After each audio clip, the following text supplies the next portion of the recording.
계산해서 한번 해보시면 좋을 것 같아요. 자, 정석부터 볼까요? 정석 연습 문제였죠, 이번에? 연습 문제 9-2번부터 보겠습니다. 자, 9-2번 보시면 여기서 밑줄 치셔야 될 거 있네요. 뭐냐면 유리수 AB 밑줄 쳐주세요. 유리수라는 게 이 문제의 가장 큰 힌트가 됩니다. 그래서 AB가 유리수니까요.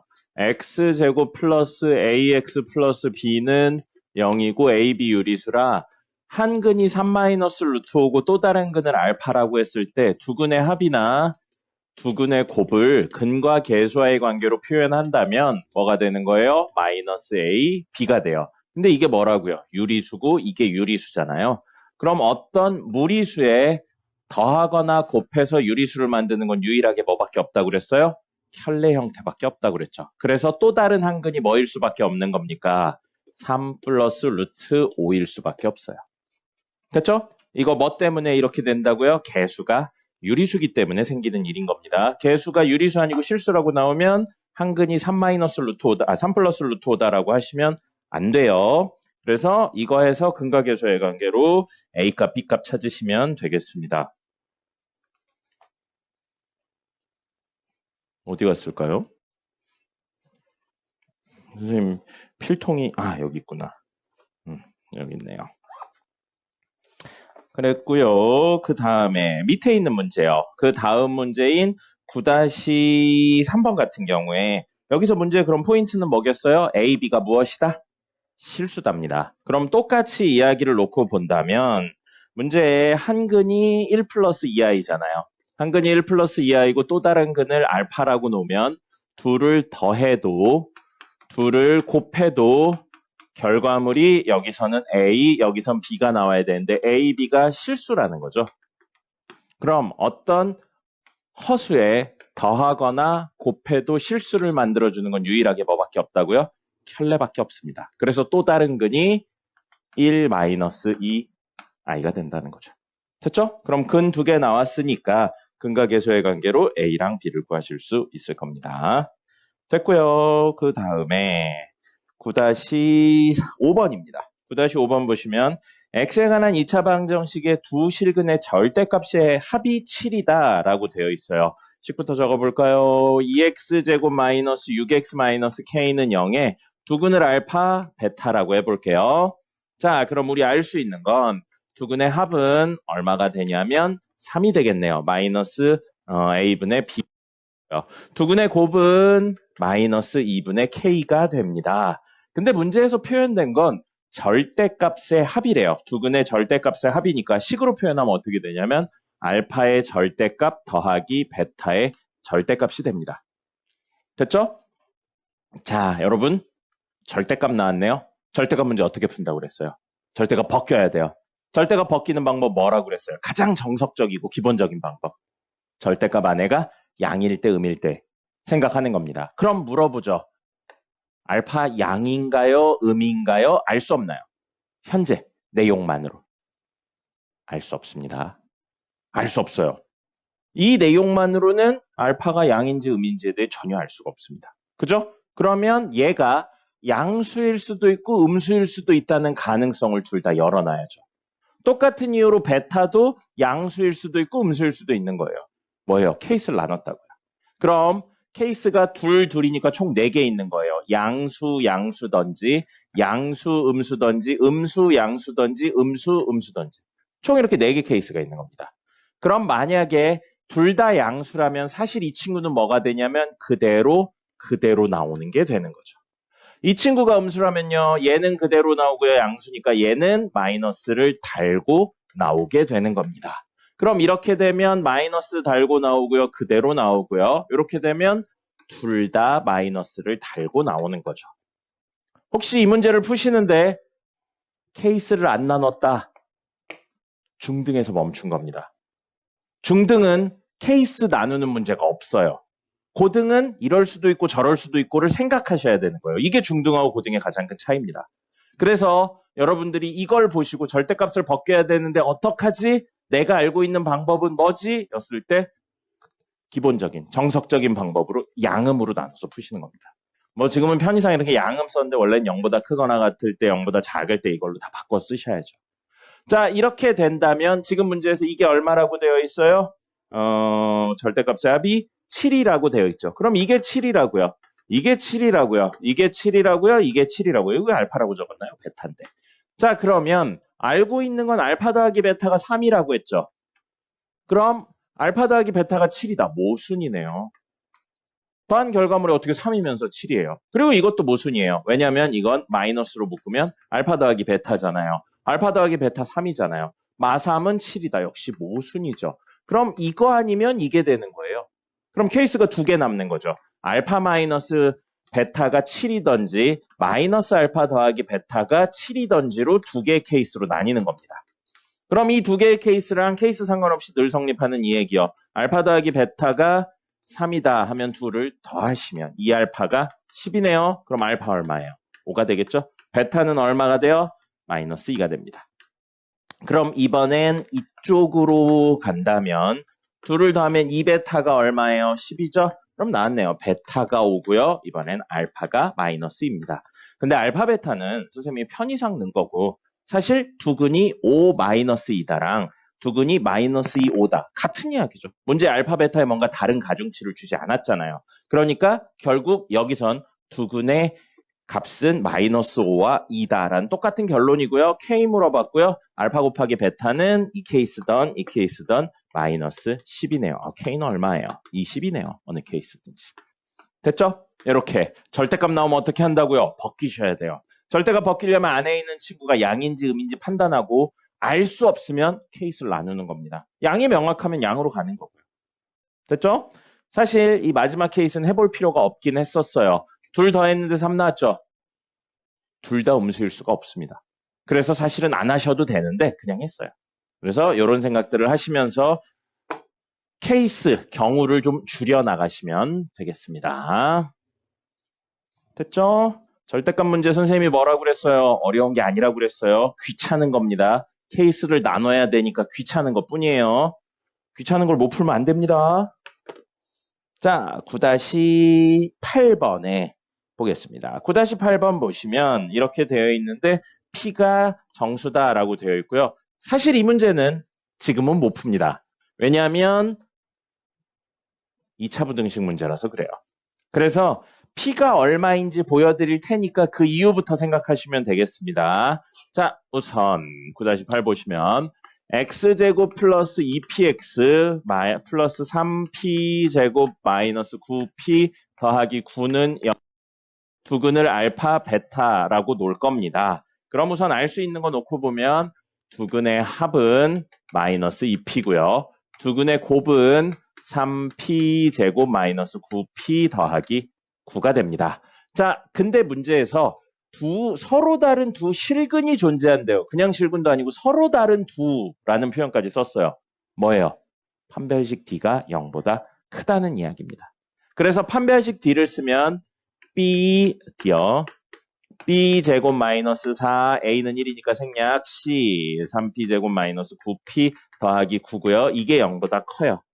이 두 개만으로 뭔가 이야기할 수 있는 게 없어서 여기까지 왔고요. 요거 네, 맞습니다. 잘 찍어. 그거 잘못 찍었나 봐요. 반을 잘못 찍었나 봐요. 자, 그래서 약분됩니다. 이렇게요. 그러면 P제곱 마이너스 3P제곱 플러스 9P 마이너스 9가 0보다 큰 거고요. 정리하면 마이너스 2P제곱 플러스 9P 마이너스 9가 0보다 크고요. 인수분해 됩니다. 2P, P랑 3, 3에서 이거 되려면 여기 마 붙이면 6P, 3P니까 9P 돼요. 그래서 이건 결국 인수분해가 마이너스 2P 더하기 3하고 P 마이너스 3으로 되고 0보다 크다. 자, 굳이 배우지 않았다고 해서 못 푸는 건 아니고요. 요걸 이렇게 생각할 수 있어요. 곱했는데 양수려면 양양이나 음음이다. 이렇게 해서 문제 풀면 되거든요. 근데 나중에 우리 오늘 할 2차 그래프 배우고 나서 나중에 2차 부등식까지 배우는데 그 부등식 배우면 이걸 한꺼번에 푸는 방법이 있습니다. 그래서 지금은 그냥 그렇구나 하고 넘어가시면 돼요. 이거 하시면 나중에 하시면 사이값 나와요. 사이값 나오고 이걸 0으로 만드는 2분의 3하고 3 사이값이 나옵니다. 그래서 P의 범위는 2분의 3과 3 사이예요. 근데 P가 문제 정수라고 했죠? 그래서 이건 2가 됩니다. 이 부분은 현재 안 배운 거. 정석이 좀 이래요. 앞뒤 내용이 막 뒤죽박죽으로 되어 있습니다. 그래서 요건 안 배운 거지만 이렇게 놓으면 여기 문제 요게 되죠. 두근의 합이 마이너스 4고요. 여기다 집어넣으면 12 마이너스 18 더하기 9네요. 21 빼기 18이니까 3이 되겠네요.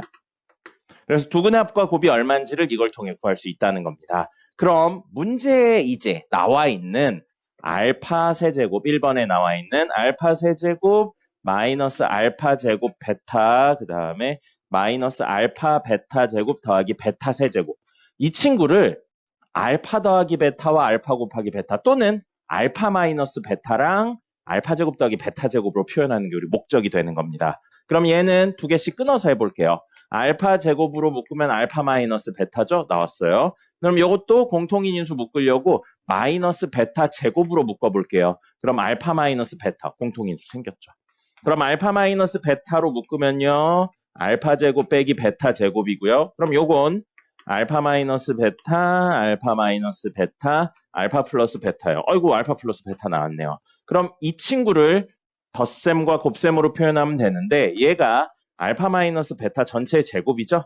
그럼 이건 알파 플러스 베타의 제곱 빼기 4알파 베타 하시면 나오겠죠. 그래서 덧셈, 곱셈으로 표현된 친구라는 겁니다. 대입해서 이제 문제 풀면 되겠죠. 됐죠? 그럼 옆에 있는 친구도 마찬가지예요. 2번도 결국 알파 더하기 알파분의 3 그리고 베타 더하기 베타분의 3을 뭘로 표현하자고요? 덧셈, 곱셈 또는 뺄셈 또는 제곱 더하기 제곱을 가지게 표현하자는 게 목적인 겁니다. 그럼 지금 구조로는 안 되니까 어쩔 수 없이 뭐 할 거예요? 전개할 겁니다. 전개하면요. 알파 베타 더하기 베타분의 3 알파 더하기 알파분의 3 베타 더하기 알파 베타분의 9가 됩니다. 그럼 곱셈, 곱셈은 상관없어요. 이건 이제 대입해서 풀면 돼요. 이것만 뭐를 가지게? 덧셈, 뺄셈, 곱셈, 제곱, 제곱을 가지게. 그럼 이거 정리하면 분수의 덧셈이니까 통분하시면 되겠죠. 그리고 3도 공통으로 있으니까 3으로 묶으면 알파 제곱 더하기 베타 제곱이 됩니다. 그럼 알파 제곱 더하기 베타 제곱은 덧셈과 곱셈으로 표현할 수 있겠죠? 나머지는 넣어서 하면 되죠. 그런 게 아니라고요. 기본 접근이 알파가 얼마인지 베타가 얼마인지 구해서 대입해서 푼다. 이게 아닌 겁니다. 그런 식으로 하시는 게 아니에요. 됐습니다. 그 다음에 다음 페이지 13번 보겠습니다. 자, 2차 방정식 나왔는데 두근을 알파 베타라고 했대요. 그럼 여러분들 알파 더하기 베타랑 알파 곱하기 베타가 얼마인지 적어볼까요? x제곱 마이너스 x 마이너스 3은 0이니까 두근 알파 베타 나왔고요. 알파 더하기 베타는 1, 알파 베타는 마이너스 3입니다. 현재 이건 지난 시간에 배운 내용이에요. 두근의 합과 곱으로 표현한다. 그 내용이고요. 그 전에 배웠던 걸로 해보죠. 방정식이에요. 근이래요.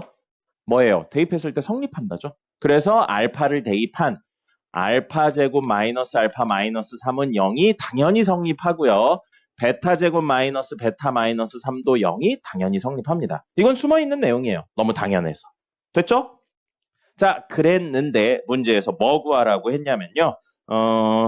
다음 두 수를 근으로 가지고 x제곱의 개수가 1인 걸 구하래요. 그럼 첫 번째 친구는 x제곱 플러스 bx 플러스 c라고 해볼게요. 근데 이 친구의 근이 절대값 알파랑 절대값 베타래요. 절대값 나왔네요. 벗겨야 돼요. 절대값을 벗기려면 양음에 대한 판단을 하셔야 된다고요. 그럼 우리 지금 여기에 근 알파 베타라고 했는데 알파랑 베타 중에 누가 큰지 몰라요? 우리끼리 정합시다. 어차피 상관없어요. 그래서 알파랑 베타 중에 그냥 베타를 무조건 큰 수라고 할게요. 양음을 떠나서 무조건 베타가 큰 수라고 하겠습니다. 그럼 여기서부터 따져보죠. 더해서 1이네요. 더해서 1이네요. 음수 2개 더해서 1 나올 수 있나요? 없죠. 절대 없어요. 그럼 안 됩니다. 양수 음수 더해서 1 나올 수 있나요? 있죠. 있을 수도 있잖아요. 절대 안 되진 않아요. 그럼 양수 더해서 1 나올 수 있나요? 있죠. 그죠? 그래서 이것만 놓고 보면 양이나 양이 돼요. 됐죠? 근데 곱해서 마3이래요. 곱해서 마3이라는 건 둘의 부호가 어떻다는 이야기예요? 다르다는 이야기죠. 그럼 어쩔 수 없이 이 두 이야기를 통해서 알파는 음수인데 베타는 양수란 사실을 알아버립니다. 됐습니까? 그럼 물어보죠. 절대값 안에 있는 친구가 현재 양인가요? 음인가요? 알 수 없나요? 음이죠. 그래서 이건 마이너스 알파라고 적어도 무방합니다. 그럼 현재 절대값 안에 있는 친구가 양인가요? 음인가요? 알 수 없나요? 알 수 있죠. 양수예요. 그대로 나오네요. 물론 알파, 베타를 이렇게 했으니까 알파가 더 크다, 베타가 더 작다 해서 베타 0, 알파 해도 되는데 똑같은 결론 나와요. 해보시면. 어차피 알파, 베타에 대해 문제에 뭔가 정해진 부분이 없기 때문에 이렇게 하셔도 똑같은 결론이 나옵니다. 자, 그럼 이렇게 됐어요. 이 친구의 두근이 누구랑 누구라고요? 얘랑 얘라는 거예요. 그럼 두근의 합은 근과 계수와의 관계로 마이너스 b가 될 거고요. 두근의 곱은 c가 될 겁니다. 그럼 우리 알파 곱하기 베타 얼마인지 알고 있죠? 마3이에요. 그럼 얘는 3이네요. 이건 몰라요, 현재. 현재 모르는데 살짝만 바꿔 적을게요. 이거 위치 바꿔서 베타 마이너스 알파라고 적어도 되죠? 베타랑 알파 중에 우리 누가 크다고 했어요? 베타가 크다고 했죠? 그럼 이건 큰 수에서 작은 수를 뺀 겁니다. 큰 수에서 작은 수를 빼는 걸 수학에서 한 글자로 뭐라고 부르나요? 두 수의 차라고 불러요. 그럼 두 수의 차는 수학에서 표현하는 방법은 큰 수에서 작은 수 빼는 것도 되고 뺀 다음에 절대값 씌우시면 됩니다. 그럼 베타 마이너스 알파의 절대값이고요. 이거 마지막으로 보여드리고 다음부터는 다이렉트로 갈 거예요. 절대값은 뭐랑 똑같냐면 제곱의 루트랑 똑같죠. 다음부터 그냥 다이렉트로 갈 겁니다. 그럼 얘는 우리 덧셈하고 곱셈으로 표현하는 게 목적이니까 알파 더하기 베타의 제곱 빼기 4알파 베타 하시면 나올 겁니다. 그럼 얼마인지 나왔고 그게 마이너스 b니까 b가 얼마인지 나오겠죠. 됐죠? 그래서 이렇게 이야기 드릴 수 있고요. 옆에 있는 친구 보죠. 옆에 있는 친구는 이번엔 x제곱 마이너스 플러스 px 플러스 q는 0이라고 할 거고요. 근이 알파제곱 마이너스 베타랑 베타제곱 마이너스 알파로 이루어져 있어요. 그럼 역시 두 근의 합인 알파제곱 마이너스 베타 더하기 베타제곱 마이너스 알파는 마이너스 p가 될 거고요. 두 근의 곱인 이 친구는 q가 되겠네요. 그럼 얘랑 얘를 뭘로 표현하자고요?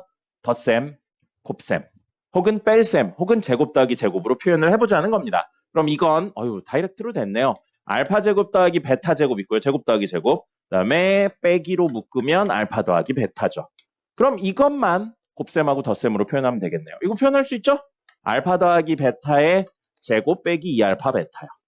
이렇게 하시면 되겠죠. 끝났어요. 그래서 p값 구할 수 있고요. 자, 이것도 전개해서 정리할 겁니다. 그러면 전개하면 알파 제곱, 베타 제곱, 마이너스 알파 세제곱, 마이너스 베타 세제곱, 마이너스 플러스군요. 알파 베타. 그럼 얘는 알파 베타 전체의 제곱이에요. 알파 베타 있으니까 쓸 수 있죠. 더하기 얘는 알파 베타예요. 됐어요, 얘는. 그럼 빼기로 묶고요. 알파 세제곱 더하기 베타 세제곱입니다. 선생님이 이거 계속 나올 거라고 외워야 된다고 했습니다. 세제곱 더하기 세제곱, 세제곱 빼기 세제곱이요. 그럼 이걸 우리의 최종 목표는 덧셈, 곱셈으로 만드는 거예요. 그럼 얘를 인수분해한다면 알파 더하기 베타, 알파 제곱, 부호 반대였죠? 빼기 알파 베타 더하기 베타 제곱이고요. 덧셈 생겼으니까 이거 냅두시고요. 요걸 알파 더하기 베타의 제곱 빼기 3알파 베타 하시면 덧셈, 곱셈으로 표현이 되겠죠. 싹 다 집어넣으면 나올 겁니다. 그러니까 사실 여러분들한테 요 이야기를 드릴 것도 없이 그냥 이것만 보여드리고 나머지는 정리하면 돼 인 거예요. 이 문제는. 그럼 선생님이 정리하면 돼 라고 했을 때 무슨 소리인지 알아먹어야 됩니다. 이런 건 그런 문제인 거예요. 뭔가 특별한 게 들어있지 않습니다. 그 대신 앞에 있는 인수분해 내용 같은 걸 다 아셔야죠. 이러니까 뒤로 갈수록 어려운 거예요. 앞 내용에 빵꾸가 나면 자꾸 문제가 됩니다. 그래서 이건 계속 나올 거라고 하니까 외우라고 했고요. 여기 문제에서 혹시 그거 봤나요? 세제곱 더하기 세제곱 더하기 세제곱 빼기 3ABC는 그거 안 나왔죠? 네, 뒤에 가면 안 나온다고 그랬잖아요. 그러니까 이건 꼭 외우셔야 돼요. 혹시 안 외우셨으면 외워주세요. 이렇게 문제 나올 때마다 본인이 빵꾸 난 건 됐고요. 16번 보겠습니다. 16번 보시면 여기 밑줄 쳐야겠네요. 두 근이 모두 정수.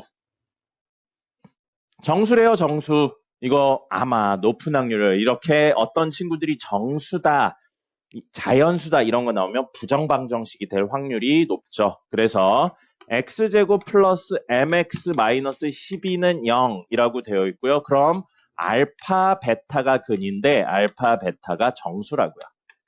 자, 그럼 알파 더하기 베타는 마이너스 m이고요. 알파 베타는 마이너스 12입니다. 아이고, 알파 베타 m이 얼마인지 못 구해요. 왜요? 미지수는 3개인데 식이 2개밖에 없잖아요. 맞죠? 그러면 어떻게 한다고요? 이제부터는 적절히 대입해서 알파 베타나 m 값을 찾는 거예요. 근데 여기 있네요. 정수 곱하기 정수는 정수 구조가 되어 있죠. 그럼 곱해서 마이너스 12가 나오는 정수 찾을 거고요. 뭐 있냐면 1하고 마이너스 12. 마이너스 1하고 12. 그 다음에 2하고 마이너스 6. 마이너스 2하고 6. 3하고 마이너스 4. 마이너스 3하고 4. 그 다음에 4하고 마이너스 3 하면 되는데 이게 사실 이거랑 똑같아요. 보시면 두근이 마3 4야 라고 이야기하는 거랑 두근이 4 마3이야 라고 이야기하는 게 똑같습니다. 문제 이후에 둘을 더하는 것만 있지 빼거나 뭐 어느 쪽에 가중치를 주거나 그런 개념이 없어요. 그럼 사실은 여기서부터는 해봤자 똑같은 결과가 나올 거니까 하지 않을 겁니다. 이런 게 이제 문제를 푸는데 조금씩 센스를 통해서 줄여나가는 거죠. 자, 그러면 둘 이렇게 되어 있으면 우리 m을 구하려고 알파 더하기 베타를 구한다면 이거 둘 다 하면 마이너스 11. 이거 둘 다 하면 11, 마이너스 4, 4, 마이너스 1, 1이에요. 그게 마이너스 m이니까 이때 m은 11, 마이너스 11, 4, 마이너스 4, 1, 마이너스 1인데 문제 m이 뭐라고 나왔나요? 마지막에 m은 양의 정수다. 그럼 여기서 양의 정수에 해당하는 이 친구만 해당 사항이 있다는 거죠. 됐죠? 이건 최종적으로 해보기까지 모르니까 이렇게 다 해보셔야 됩니다. 그리고 케이스 몇 개밖에 안 나왔어요? 하나, 둘, 셋, 넷, 다섯, 여섯 개밖에 안 나왔잖아요.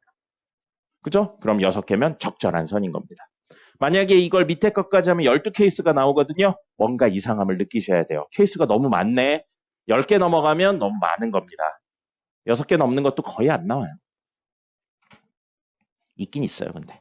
자, 그 다음에 마지막 17번입니다. 이번에는 두 근이 모두 정수다. 똑같네요. 근데 양의 정수 P값을 구하세요. 여기까지 완전 똑같네요. 그러면 식이 X제곱 마이너스 2PX 마이너스 6P는 0이고요. 알파, 베타가 똑같이 정수라고요. 그럼 근각계수와의 관계로 두 근의 합은 2P. 두 근의 곱은 뭐가 돼요? 마이너스 6P가 됩니다. 미지수 3개, 식 2개. 근데 아까 전은 여기가 딱 정수라서 더 이상 정리할 게 없었는데 지금은 그런 구조가 아니죠? 그럼 식을 잘 정리해서 우리의 목표는 정수 곱하기 정수는 정수 형태를 만드는 게 목적이 됩니다. 그러기 위해서 미지수를 좀 줄여줄게요. 여기 마이너스 6P, 여기 2P. 아유, 너무 좋아요. 여기에 마3을 곱해버릴 겁니다. 그럼 마이너스 6P가 되겠죠? P 하나 줄어들어요. 그래서 알파 곱하기 베타는 마이너스 3 알파 더하기 베타가 되면서 미지수 3개씩 2개에서 미지수 2개씩 하나로 줄었어요. 그럼 이 친구를 정수 곱하기 정수는 정수꼴로 만드는데 이게 익숙하지가 않아요. 원래 익숙하지 않습니다. 왜냐하면 우리는 지금까지 이쪽이 0으로 만들어서 인수분해만 했지 정수가 나오는 거에 대해서는 특별히 다루지 않았어요. 무슨 이야기냐면 선생님이 하는 걸 보고 그 다음부터는 참고해서 하라는 이야기인 겁니다. 여기 0이 아니에요. 여기 0일 필요 없어요. 우변에. 자, 그럼 이 친구를 잘 보세요. 정리합니다. 알파 베타하고 넘길 거예요. 그리고 전개까지 할게요. 3알파 더하기 3베타는 0이에요. 다시 한번 여기 꼭 0일 필요 없어요. 정수기만 하면 됩니다. 자, 그럼 좌변은 곱셈 형태로 돼야 돼요. 그걸 만들기 위해 억지로 만들기 위해 두 친구의 공통인 인수로 묶어보겠습니다. 그럼 이렇게 생겼죠.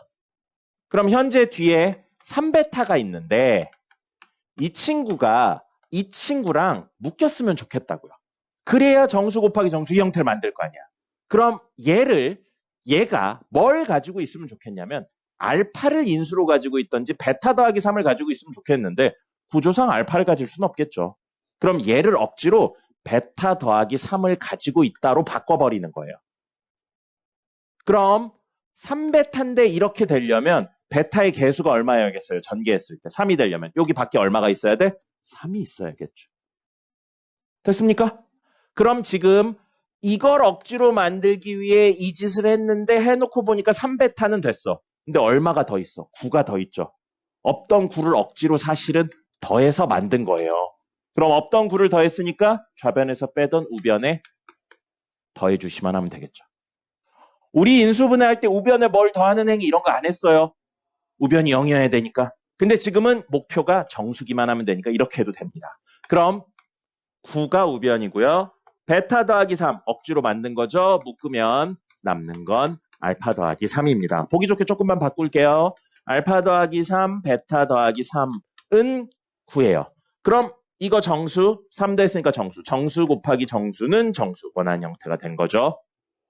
곱해서 9 나오는 수. 1, 9나, 마 1, 마 9나, 3, 3이나, 마 3, 3이나, 9, 1이나, 마 9, 마 1이나예요. 문제에서 이것도 결국 알파, 베타의 개념이 상관이 없기 때문에 이거는 의미가 없습니다. 그럼 네 가지 케이스밖에 없죠. 자, 이걸 만드는데 알파 얼마예요? 이걸 만들려면 알파 얼마예요? 마이너스 2예요. 베타는 얼마예요? 6이죠. 이런 식으로 다 찾아서 이야기하시면 됩니다. 그리고 문제에서 마지막에 뭐 구하라고 그랬냐면 P에 대해서 물어보고 있죠. P는 둘 곱해서 하면 6P니까 P는 뭐가 되냐면 마이너스 6분의 알파 베타에서 정리하시면 나옵니다. 됐죠? 정수 곱하기 정수는 정수 형태. 저건 억지로 저렇게 적절한 정수를 더하거나 빼서 정리를 해줍니다.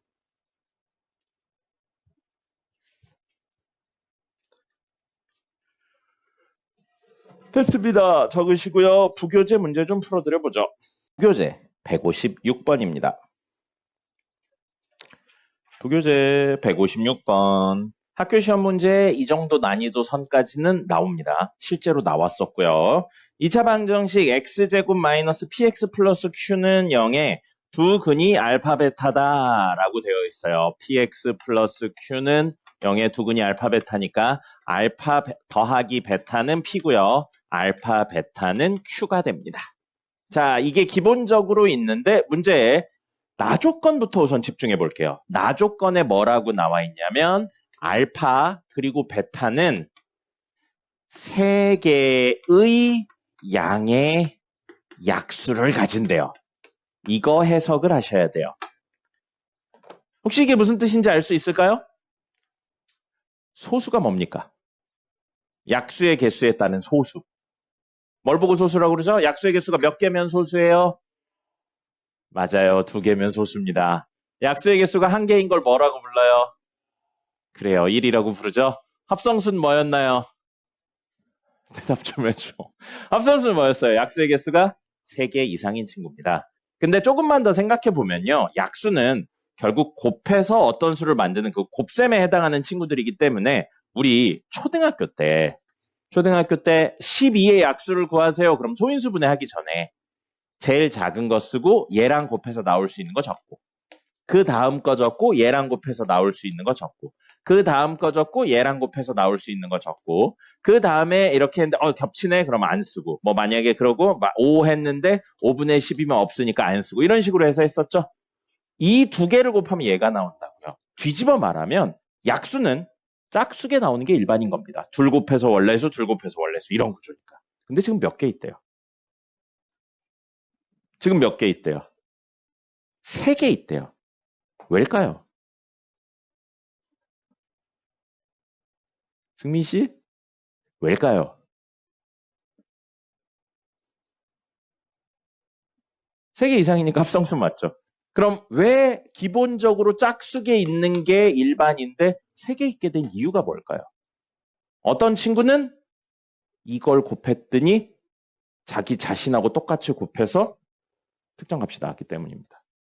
이렇게 곱해서도 나오지만 이걸 곱해서도 나온다고요. 제곱수예요. 그리고 조금 더 디테일하게요. 그럼 5개도 제곱수예요. 둘 한 다음에 가운데 있어서 이렇게. 그죠? 근데 3개래요. 홀수개가 아니고 3개래요. 홀수개면 제곱수가 맞아요. 그럼 그렇게 되는 이유는 뭐냐면 1하고 자기 자신 있어서 이렇게 있고 여기 있는 친구가 제곱해서 나오는 거 하나밖에 없는 이런 구조라고요. 즉 그럼 제곱수 좀 적어볼까요? 3의 제곱, 2의 제곱, 4의 제곱 이렇게 있어요. 2의 제곱 4고요. 3의 제곱 9고요. 4의 제곱 16이고요. 6의 제곱 할게요. 자, 그러면 4의 약수는 1, 4 해서 나오고요. 2 해서 나오는 거죠. 9는요. 1, 9 하고 3 해서 나와요. 16은 1, 16하고 2, 8이 있고 4가 있죠. 36은 1, 36 있고요. 2, 18 있고요. 그 다음에 또 뭐 있냐? 3하고 12 있고요. 4하고 9 있고요. 6 있어요. 우리가 원하는 친구들은 이 친구들이죠. 우리가 원하지 않는 친구들은 이 친구들이에요. 제곱수에서. 차이가 뭘까요? 어떻게 구분을 지을 수 있을까요? 그런 생각을 하는 게 이 문제의 핵심이에요. 뭐냐면 소수의 제곱인 겁니다. 소수기 때문에 자기 자신을 2개 쓴 것밖에 안 돼요. 이거 4의 제곱이라고 하는데 4의 제곱은 사실 2의 4제곱이죠. 그럼 여기 2 하나랑 2 3개짜리 묶어서가 또 생길 수 있는 거고 2 2개짜리 묶어서 생길 수 있는 거고요. 6은 2의 제곱 곱하기 3의 제곱이니까 요거는 1하고 자기 자신, 그 다음에 요건 2 하나, 요거 3 하나인데 이거는 2 2개, 이거는 2 하나, 3 하나 이런 식인 거라고요. 더 이상 이렇게 나눌 수 있는 친구들이 없게 되는 거예요. 즉 뭐예요? 이 이야기는 3개의 양의 약수를 가진다는 돌고 돌아서 소수의 제곱수구나 라는 사실을 파악하시는 게 이 문제의 핵심입니다. 처음 하면 알기 어렵죠. 근데 이제 설명드렸으니까 다음부터 저걸 보고 제곱수를 넘어서서 소수의 제곱수라는 생각을 해주셔야 됩니다. 그럼 여기서 될 수 있는 알파 베타가 얼마 없어요. 왜냐하면 알파 베타는 가조건에 뭐라고 나왔냐면 100 이하의 자연수라고 했으니까요. 그럼 알파 베타가 될 수 있는 건 1의 제곱 돼야 안 돼요? 1 소수예요? 아니에요? 아니죠. 그래서 이거 안 됩니다. 그럼 될 수 있는 것부터 쭉 적으면 2의 제곱, 3의 제곱, 4 아니고요. 5의 제곱, 6 아니고요. 7의 제곱, 8 아니고요. 9 아니고요. 10도 아니죠. 이거밖에 없어요. 알파 베타가 될 수 있는 건 이 4종류밖에 없습니다. 그래서 알파 베타를 이 4종류로 해서 이야기를 하시면 될 거고요. 그럼 16개나 되죠? 알파가 이거 4개, 베타가 이거 4개니까 16개나 되는데 여기 보시면 이거요. 더했는데 P고 문제의 P도 뭐라고 나왔냐면 100 이하의 자연수라고요. 그럼 당연히 이거랑 이거 더하면 안 되겠죠. 이런 식으로 안 되는 애들 제외하면 몇 개 안 남습니다. 문제의 Q도 있어요. Q도 100 이하의 자연수라고 했어요. 그럼 이런 식으로 되어 있으면 얘랑 얘 있으면 안 되죠. 얘랑 얘 있어도 안 되고. 이런 식으로 해서 일일이 찾아주는 겁니다. 나머지는 그냥 일일이 찾아주는 거라서 특별한 게 없고요. 요거는 양의 약수가 3개다를 소수의 제곱이다로 결정하시는 게 가장 중요한 포인트였습니다. 나머지는 그냥 넣어서 조건에 맞춰주시면 돼요. 그리고 16개면 사실 그렇게 어렵진 않습니다. 할만해요. 해보시면. 안 되는 거 빼시면 됩니다. 자, 다음 162번입니다. 162번 보시면 두근이 알파 베타고 두근이 알파 제곱 베타 제곱일 때 P값을 구하세요 라고 돼 있고요. 근각계수의 관계 다이렉트로 갑니다. 알파 더하기 베타는 P고요. 알파 베타는 Q고요. 자, 알파 제곱 더하기 베타 제곱. 문제 이게 근으로 가진다고 했으니까 요거는 3P가 되고요. 그 다음에 알파 제곱 곱하기 베타 제곱은 4Q-1이 됩니다. 아직 풀기 전에 미지수는 알파, 베타, PQ 4개예요. 식도 4개죠? 적절히 잘 연립하면 됩니다. 근데 문제에서 뭐 구하라고 했냐면 P에 대해서 물어보고 있어요. 그렇죠? P. 그럼 P를 살리는 거 중심으로 이야기를 하면 좋을 것 같습니다. 그래서 우리 이 친구 제곱 더하기 제곱을 알파 더하기 베타의 제곱 빼기 2알파 베타로 바꾸면 알파 베타 사라지고 PQ에 대한 이야기가 되죠. 그래서 P제곱 마이너스 2Q가 3P라고요. 3P는 P제곱 마이너스 2Q 이렇게 적을 수 있고요. 이 친구는 알파 베타 전체 제곱입니다. 그러면 알파 베타가 Q니까 Q제곱이라는 거죠. 그래서 우리 4Q 마이너스 1은 Q제곱이라고요. 그럼 이 두 친구를 정리해서 이야기를 하시면 되겠습니다. 됐습니까? 됐나요? 자, 그럼 이거 정리해 볼까요? 이게 Q 한 문자로 되어 있으니까요. 이건 PQ 있고 이건 Q 한 문자로 정리되어 있으니까 이거부터 정리하면 넘길게요.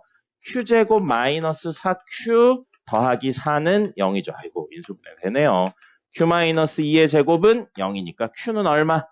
2로 고정되어 버렸습니다. 이제 2 집어넣으면 되겠죠. 2 집어넣으면 넘길게요. P제곱 마이너스 3P 마이너스 4는 0이에요. 그럼 P 마이너스 4, P 더하기 1이니까요. P는 4 또는 마이너스 1인데 문제에서 음수라고 했으니까 마일이 됩니다. 됐죠? 이렇게 접근을 했고요. 다음 164번입니다. 도형 문제죠? 도형 문제고 도형 문제는 당연하지만 당연한 이야기지만 도형 문제니까 도형의 특징들을 싹 다 기억하고 계셔야 됩니다. 그래서 이 문제에서 쓰이는 특징이 뭐 있냐면요. 각 A, P, B는 90도입니다. 혹시 왜인지 아시는 분 있나요? 승민아! 왜인지 아시는 분 있나요? A, P, B가 90도예요. 왜죠? 중3 내용에 있습니다. 중3 2학기 내용에 있어요. 왠가요? A, P, B가 90도인 이유? 원주각 중심각의 개념 때문입니다. A, B가 지름이기 때문에 지름에 해당하는 원주각은 무조건 90도입니다. 그래서 이 문제는 삼각형을 그려놓고 보면 여기가 90도예요. 그래서 A, P, B가 되고요. 여기서 수직 떨궜네요. 그럼 수직에 의해서 생기는 4가지 공식이 있습니다. 이건 중2 내용에 있죠. 중2 내용에 이번에 시험 봤었을 거예요. 이거의 제곱은 가까운 거 곱하기 전체. 이거의 제곱도 가까운 거 곱하기 전체. 이거의 제곱은 둘 다 가까우니까 얘 곱하기 얘. 그 다음에 이거 곱하기 이거는 이거 곱하기 이거. 그래서 4가지 공식을 기억하고 계셔야 됩니다. 이건 고등학교 내용에도 이렇게 계속 나와요. 꼭 기억하셔야 되고요. 수능에도 관련된 내용 나온 적 있습니다. 그러니까 기억을 하셔야 되고요. 요걸 가지고 이제 이 공식들하고 문제에 나와 있는 길이로 이야기를 하시면 됩니다. 문제 A, B의 길이, 여기서부터 여기까지 길이 6이라고 나와 있고요. 6이라고. pH 2네요. 그 다음에 AH, 여기 알파. 그 다음에 BH를 베타라고 놨어요. 그럼 다이렉트로 알 수 있는 게 알파 더하기 베타는 6이라는 걸 알 수 있네요. 그리고 아까 공식으로 이거의 제곱은 이거 곱하기 이거예요. 그래서 이거의 제곱 4는 알파 베타입니다. 덧셈하고 곱셈 나왔네요. 자, 그랬는데 문제에서 알파 제곱하고 베타 제곱을 근으로 하는 친구가 x제곱 플러스 ax 플러스 b래요. 자, 그러면 마이너스 a는 알파 제곱 더하기 베타 제곱, b는 알파 제곱 곱하기 베타 제곱이에요. 그러면 이제 이걸로 다 구할 수 있죠. 어떻게 해요? 이걸 알파 더하기 베타의, 아이고 미친 소리야. 알파 곱하기 베타의 전체 제곱으로 가고요. 얘는 알파 더하기 베타의 제곱 빼기 2알파 베타로 가면 되겠죠. 알파 베타 있으니까 넣으시면 됩니다. 뭐예요? 원주각이라는 이야기랑 그 다음에 이 닮음을 이용해서 하는 4개의 공식을 활용해서 풀었습니다. 도형 문제 나왔는데 모르는 내용 있죠? 이렇게 그때그때 기억해 놓으셔야 돼요. 이거를 선생님이 옛날에 A부터 Z까지 다 정리해 드린 적이 있었거든요. 어차피 모르더라고요. 문제를 풀면서 익히는 거라 본인이 몰랐던 도형에 대한 내용이 있으면 꼭 그때그때 기억을 해주세요. 됐고요. 170번입니다. 170번, x에 대한 실계수 방정식에서 근의 공식을 잘못 기억했대요. 그래서 ax 제곱 더하기 bx 더하기 c는 0의 근의 공식을 하나는 a분의 마이너스 b 플러스 루트 b제곱 마이너스 ac로 알았고요. 또 다른 건 마이너스가 붙은 이 친구로 알았대요. 됐죠? 자, 이걸 알파라고 놓고요. 이걸 베타라고 놓는데 문제 나왔네요. 근이 하나는 마이너스 1이고 하나는 2래요.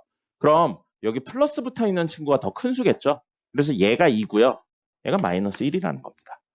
됐죠? 현재 알고 있는 내용이 이거예요. 근데 문제에서 이걸 바르게 풀었을 때 두 근의 합을 물어보고 있어요. 그럼 각각 구할 필요 없죠. 우리 근과 계수와의 관계에 의하면 마이너스 a분의 b잖아요. 구하는 건 마이너스 a분의 b를 구하면 된다고요. 이걸 알고 있는데 이걸 구하라고요.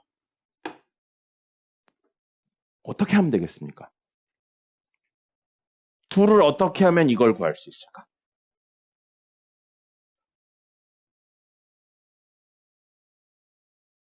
어떻게 하면 구할 수 있을까요?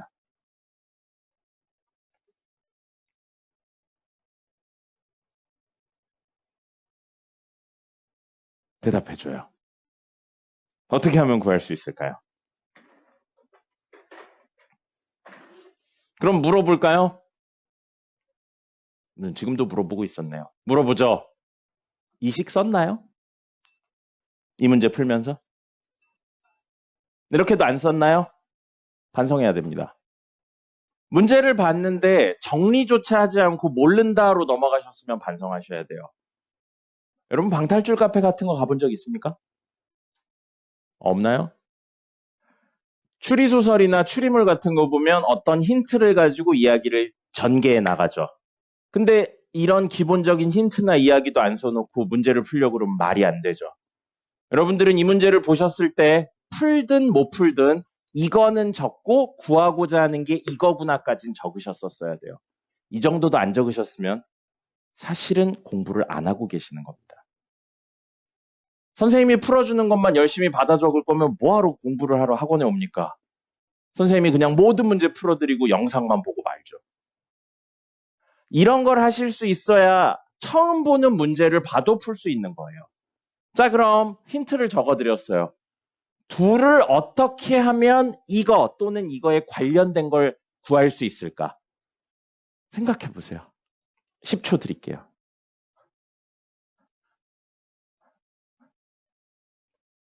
그걸 생각하는 게 수학의 목적이에요. 결과물만 알려드리는 거 뭐하러 학원에 옵니까? 그냥 답지 보고 말죠. 누구한테 물어볼까요? 가연이. 둘을 어떻게 하면 되겠어요? 맞아요. 둘을 더하면 됩니다. 둘을 더하세요. 둘을 더하면요. 이 부분이 사라집니다. 그럼 a분의 마이너스 2b가 되면서 얘와 유사한 형태가 나오죠. 이걸 추론해내는 게 여러분이 해야 되는 일인 거예요. 우리 외운 건 뭐밖에 없어요? 선생님이 지난 시간에 알려준 건 이거밖에 없어요. 그럼 나머지는 여러분들 선생님이 앞에 알려준 거를 기억하거나 더해야지 생각하는 건 본인의 몫입니다. 처음 본 문제도 풀어봐야 될 거 아니에요. 처음 본 문제도 풀 수 있어야 될 거 아니에요. 그래서 얘는 1이니까 그럼 마이너스 a분의 b는 얼마예요? 승민이 이러면 마이너스 a분의 b는 얼마입니까?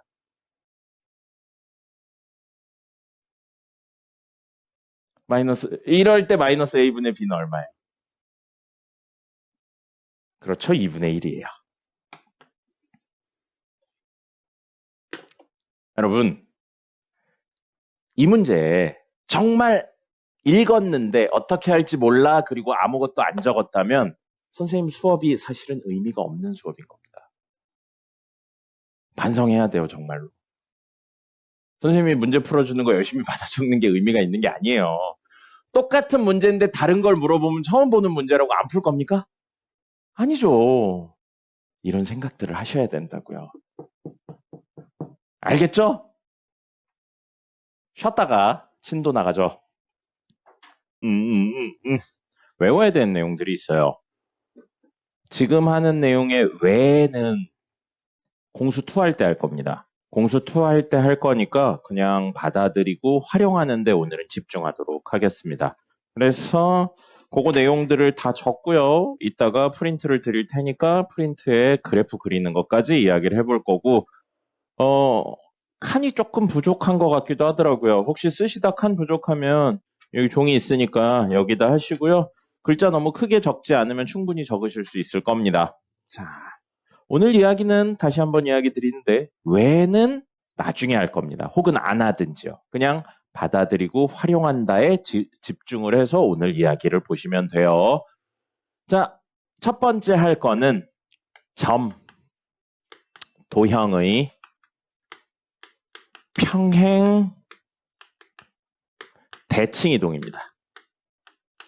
이거 원래 공수2 처음에 있는 내용이에요. 공수2 처음에 있는 내용인데 요걸 그냥 하겠습니다. 원래 평행이동이나 대칭이동은 자취의 방정식이라는 내용까지 연결해서 해야 되는 되게 딥한 내용이 있는데 지금은 그런 거 다 빼고 결론만 외우겠습니다. 그래서 보통 점은 어떻게 표현하냐면요. x, y 이런 식으로 표현하고요. 도형은 어떻게 표현하냐면 fx, y는 0 이런 식으로 표현하는 게 일반적입니다. 근데 f 없어도 돼요. 이게 꼭 0 아니어도 됩니다. x, y라고 했는데 변수 하나여도 돼요. 뭐가 중요하냐면 도형하고 점을 구분짓는 가장 큰 요소는 바로 등호의 유무입니다. 우린 등호가 있으면 모두 도형이라고 생각하면 돼요. 그럼 당연히 우리가 지금까지 배운 함수들 있죠? 도형으로 들어갑니다. 그래서 도형에는 함수도 들어갈 거예요. 그리고 지금은 이거 중심으로 이야기를 할 겁니다. 나중에 배우는 원방이나 혹은 이과 가시는 분들은 기하 배우면서 나오는 쌍곡선 이런 것도 다 도형으로 생각하시면 돼요. 등호 있으면 그냥 도형이라고 생각하시면 됩니다.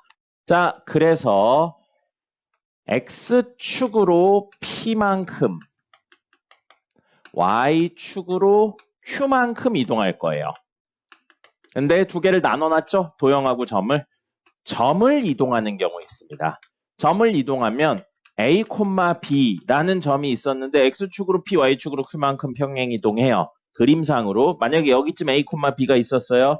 근데 X축으로 P만큼 Y축으로 Q만큼 평행이동해요. P가 양수고 Q는 음수라고 생각하겠습니다.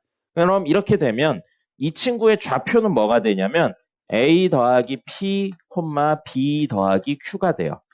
평행이동한 만큼 더해주면 됩니다. 당연해요. 1,2가 있었는데 X축으로 1만큼 평행이동한다. 그럼 오른쪽으로 한 칸 가서 2,2가 되는 거잖아요. 그래서 점은 평행이동한 만큼 더해주는 구조라 A, B가 있었죠? 그럼 A 더하기 P, B 더하기 Q가 되는 겁니다. 점은 평행이동한 만큼 더해줍니다. 근데 두 번째, 도형은요. fx는 y 이런 식으로 돼 있어도 돼요. 어쨌든 이거 뭐예요? 등호가 있잖아요. 도형인 겁니다. 됐죠? 그럼 이 친구는 어떻게 되냐면 y-q는 fx-p가 돼요. 적어드릴게요. 모든 x 자리에 x-p를 넣고요. 모든 y 자리에 y-q를 넣습니다. 평행 이동한 친구만큼 빼주는 거예요. 이게 왜인지는 공수투 할 때 자취의 방정식 이야기하면서 해드릴 겁니다. 지금은 그냥 받아들이고 외우시면 돼요. 그럼 그림상으로 도형이니까 아무거나 돼요. 이렇게 생긴 친구가 있어요. 이게 y는 fx예요. 근데 이 친구를 이번엔 둘 다 양수로 할게요. x축으로 p, y축으로 q만큼 이동해요. 그럼 이 점도 이동, 이 점도 이동, 이 점도 이동. 그러면 모양이 어떻게 되냐면 이런 느낌으로 생길 겁니다. 조금 더 올라가야 될 것 같아요. 이런 느낌으로 생길 거예요. 매 순간이 P, Q, 여기서 P, 야이씨 이거 아니다. 다시 그릴게요. 조금 더 알아보기 쉬운 친구로 그립시다. 이렇게 돼 있어요. 근데 그 친구를 X축으로 P, Y축으로 Q만큼 평행이동하면 여기도 P, Q만큼 평행이동돼서 이런 느낌으로 그려진다는 거예요. 어쨌든 등호가 있으니까 이 친구는 뭐가 된다고요? 도형이 된다는 겁니다. 그래서 점의 평행이동은 더하고 도형의 평행이동은 빼면 돼요. 근데 x가 여러 개 있으면 그 x에 다 때려 박으면 되고요. y도 여러 개 있으면 다 때려 박으면 됩니다. 왜는 나중에 할 거예요. 자, 그렇다면 평행이동했죠? 대칭이동할 거예요.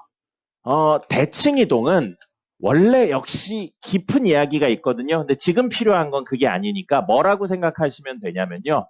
접는다라고 생각하시면 돼요. 데칼코마니 알죠, 여러분? 이렇게 있는데 이렇게 종이 있어서 한쪽 이렇게 놓고 이쪽에다 물감 한 다음에 이렇게 접어가지고 피는 거예요. 그 접는다의 의미예요. 그래서 얘 하나만 들고 나머지 외울게요. X축 대칭이라고 하면 의미를 뭐라고 해석해도 된다고요? X축으로 접는다예요. 조금 디테일하게 들어가면 대칭 이동 중에 선대칭에 대한 내용만 이렇게 해석이 됩니다. 근데 지금은 선대칭만 이야기할 거라서 그냥 받아들이시면 돼요. 딥한 이야기로 들어가면 개 어려워요. 자, 그래서 X축으로 접는다면 그림이 아까 그리려고 했던 이 친구라고 놓고 볼게요. y는 fx 그리고 여기 x축, y축 있어요. 그럼 의미가 뭐라고요? 이 그래프를 x축 대칭하세요는 x축으로 접는 거예요. 그럼 이 부분이 x축에 대해 접으면 이런 느낌으로 올라가겠죠. 그 다음에 이 부분은 x축으로 접는다고 생각하면 이런 느낌으로 생기겠죠. 야, 왜 모양이 안 나오냐? 이런 느낌으로 생기겠죠. 됐죠? 이게 뭐라고요? x축 대칭한 거라고 생각하시면 됩니다. 그럼 우리가 외워야 되는 건 5종류가 있어요. 그걸 그냥 외우시면 돼요. 첫 번째, x축 대칭하는 경우 있고요. 두 번째, y축 대칭하는 경우 있습니다. 세 번째는 원점 대칭이거든요. 그럼 이건 선이 아니라서 사실은 원점 대칭은 조금 다른 의미가 있는데 결론적으로 x축 대칭하고 y축 대칭을 동시에 한다고 생각하시면 돼요. 대칭 이동이라 순서는 상관없습니다. 그 다음에 y는 x에 대해 대칭 이동할 거고요. y는 x예요. 이렇게 생겨있는 친구로 접는 이야기 할 거고요. y는 마이너스 x요. 얘요. 이렇게 생겨있는 친구로 접었을 때 이야기를 합니다. 자, 그럼 결론 뭐냐면 외우셔야 돼요. x축 대칭하면 모든 y 자리에 마이너스 y, y의 부호가 바뀝니다. 이거 지금 점하고 도형 안 나누고 있죠? 점하고 도형 똑같기 때문에 그래요. x축 대칭하면 이렇게 되고요. y축 대칭하면 모든 x 자리에 마이너스 x를 넣어주시면 돼요. 몇 개든지 상관없이 모두 마이너스 x로 바꿔주시면 됩니다. 원점 대칭하면 두 개 동시에 하는 거기 때문에 x 자리에 마이너스 x, y축 대칭한 거고요. y 자리에 마이너스 y, x축 대칭한 거. 둘 다 하시면 됩니다. y는 x에 대해 대칭 이동하면요. x 자리에 y 넣고요. y 자리에 x 넣으시면 됩니다. 모든 x는 y로 바꾸고요. 모든 y는 x로 바꾸시면 돼요. 그 다음에 y는 마이너스 x는요. 모든 x 자리에 마이너스 y, 부호가 반대입니다. 모든 y 자리에 마이너스 x를 넣으시면 돼요. 그럼 아까 그린 이 친구 있죠? 얘를 뭐에 대해 대칭 이동한 건가요? x축 대칭한 거죠. 그럼 이걸 식으로 표현하면 누구의 부호가 바뀐다고요? y의 부호가 바뀌면 돼요. 그럼 여기 y 이거 하나밖에 없죠? 그럼 이거 식으로 표현하면 마이너스 y는 fx가 됩니다. 근데 우리 일반적으로 함수를 쓸 때 y는 꼴로 적기 때문에 이렇게 써도 틀리지 않는데 조금 더 일반적인 형태는 음수배해서 이렇게 적어내는 게 조금 더 일반적인 형태입니다. 됐나요? 자, 그러면 기억하셔야 되는 거 점의 평행이동은 더한다. 도형의 평행이동, 함수의 평행이동은 뺀다. 그 다음에 대칭이동은 이렇게 된다. 외우셔야 됩니다. 왜는 나중에 3월에 할 거예요. 지금 이야기하는 건 모든 함수에서 쓸 수 있습니다. 모든 함수에서 쓸 수 있는 기본적인 내용이니까 암기를 하시고 활용을 하는데 중점을 두시면 되겠습니다. 적으시고요. 1차 함수부터 시작하겠습니다. 자, 1차 함수 그래프고요. 그래프 그리기예요. 모든 함수는 이 스텝으로 문제를 접근합니다. 뭐냐면 첫 번째, 가장 기본적인 형태는 암기를 해요. 그 다음에 두 번째, 그 친구를 방금 배운 친구, 평행이동 및 대칭이동을 시킵니다. 그리고 세 번째는 그 식을 정리해요. 이 세 개의 스텝으로 합니다. 그래서 첫 번째 스텝인 기본적인 형태 있죠? 기본형이라고 불러요. 이건 외우는 겁니다. 왜가 없어요. 그래프는 뭐라고 그랬어요? 순서쌍을 모아놓은 것뿐이라고 그랬습니다. 그 순서쌍을 일일이 찍다 보니까 어떤 특징이 생겼네? 그럼 그 특징은 외우는 겁니다. 알겠죠? 자, 그럼 1차 함수의 가장 기본적인 형태, 기본형이요. 암기할 거예요. 기본형은 암기할 거고 형태가 어떻게 생겼냐면 y는 ax라고 적습니다. 이게 기본형이죠. 이거보다 더 깔끔하게 1차를 표현할 수 있는, 간단하게 1차를 표현할 수 있는 방법은 없습니다. 그죠? 자, 그럼 이건 이제부터 특징을 이야기 드릴 거고 외우시는 거예요. 왜 그렇게 돼요? 아니에요. 외우는 겁니다. 자, 그럼 첫 번째로 A가 양수냐 A가 음수냐에 따라 그래프의 모양이 달랐어요. A가 양수면 어떻게 생겼냐면 이렇게 생겼죠. A가 음수면 이렇게 생겼어요. 그래서 이 친구 오른쪽으로 갈수록 Y값이 커져요. 올라가요. 오른쪽으로 갈수록 올라가는 함수, 증가함수라고 부릅니다. 그럼 이 친구는 오른쪽으로 갈수록 내려가요. 내려간다. 무슨 함수? 감소함수라고 부릅니다. 그래서 우리 x의 개수인 a의 음에 따라서 증가하나 감소하나, 증가함수인지 감소함수인지를 구분 지을 수 있는 겁니다. 그렇게 물어보시면 안 된다고요? a가 양수면 왜 증가함수예요? 아니라고요. a가 양수면 증가함수, 이런 모양을 가지는구나 라고 받아들이는 겁니다. 물론 a가 왜 양수면 증가함수인지 설명할 수는 있어요. 근데 그건 나중에 미적분까지 배워야 설명 가능하고요. 지금은 거의 공리처럼 받아들이시면 됩니다. 그럼 두 번째 이야기요. 식에 넣었을 때 성립한다가 무슨 뜻이냐면 지난다는 뜻이었어요. x에 0 넣어보세요. a 값에 관계없이 무조건 얼마입니까? 0이죠. 그럼 얘는 a 값에 관계없이 0,0을 지난답니다. a가 10이든 20이든 5억이든 무조건 0,0을 지난다고요. 그럼 큰 특징이 되는 거예요. 그래서 적어놨습니다. 됐죠? 그 다음에 세 번째. 이건 알아놓으면 이제 도움이 좀 되는 내용이에요.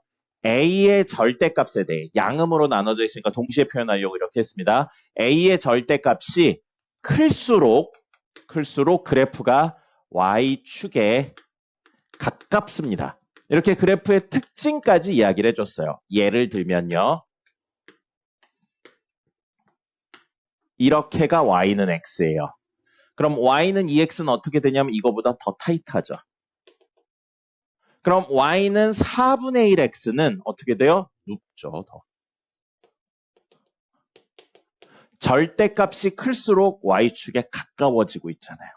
그걸 표현했다는 겁니다. 음수에도 마찬가지예요. 절대값이 클수록 y축에 가깝습니다. 그럼 이 세 개가 1차 함수 기본형의 특징이에요. 외워야 된다는 이야기입니다. 알겠습니까? 왜는 없어요. 그냥 외우면 되는 겁니다. 됐죠? 이상한 거 없죠? 중학교 때 배울 때 이렇게 안 배웠어요? 고등학교 내용으로 가르쳐드리고 있는 거예요. 자, 그럼 여기에 뭔 짓을 한다고요? 이 그래프를 x축으로 p만큼, y축으로 q만큼 무엇 할 거라고요? 평행이동할 겁니다. 그럼 식은 조금만 이따 적고요. 생각을 해볼게요. 정말로. 그래프가 있는데 x축으로 p, y축으로 q. 이동했어요. 그럼 생각해보세요. 증가하고 있던 친구를 평행이동, 좌우나 위아래로 움직인다고 해서 증가하는 모양이 바뀌나요?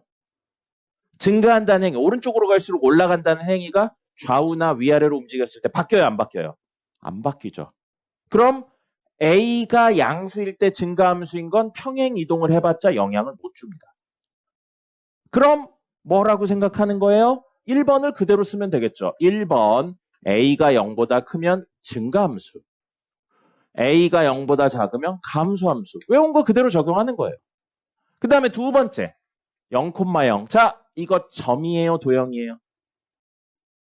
점이죠. 등호 없으니까 점입니다. 이 점도 이렇게 평행이동이 되겠죠. 그럼 0,0을 x축으로 p, y축으로 q만큼 평행이동하면 몇 콤마 몇이 됩니까? 이건 대답하셔야 돼요. 0,0을 x축으로 p, y축으로 q만큼 평행이동하면 몇 콤마 몇이 됩니까? 몇 콤마 몇이 돼요? 점의 평행이동은 더한다고 했습니다. 그래서 p, q가 돼요. 변했네요. 그럼 적어야죠.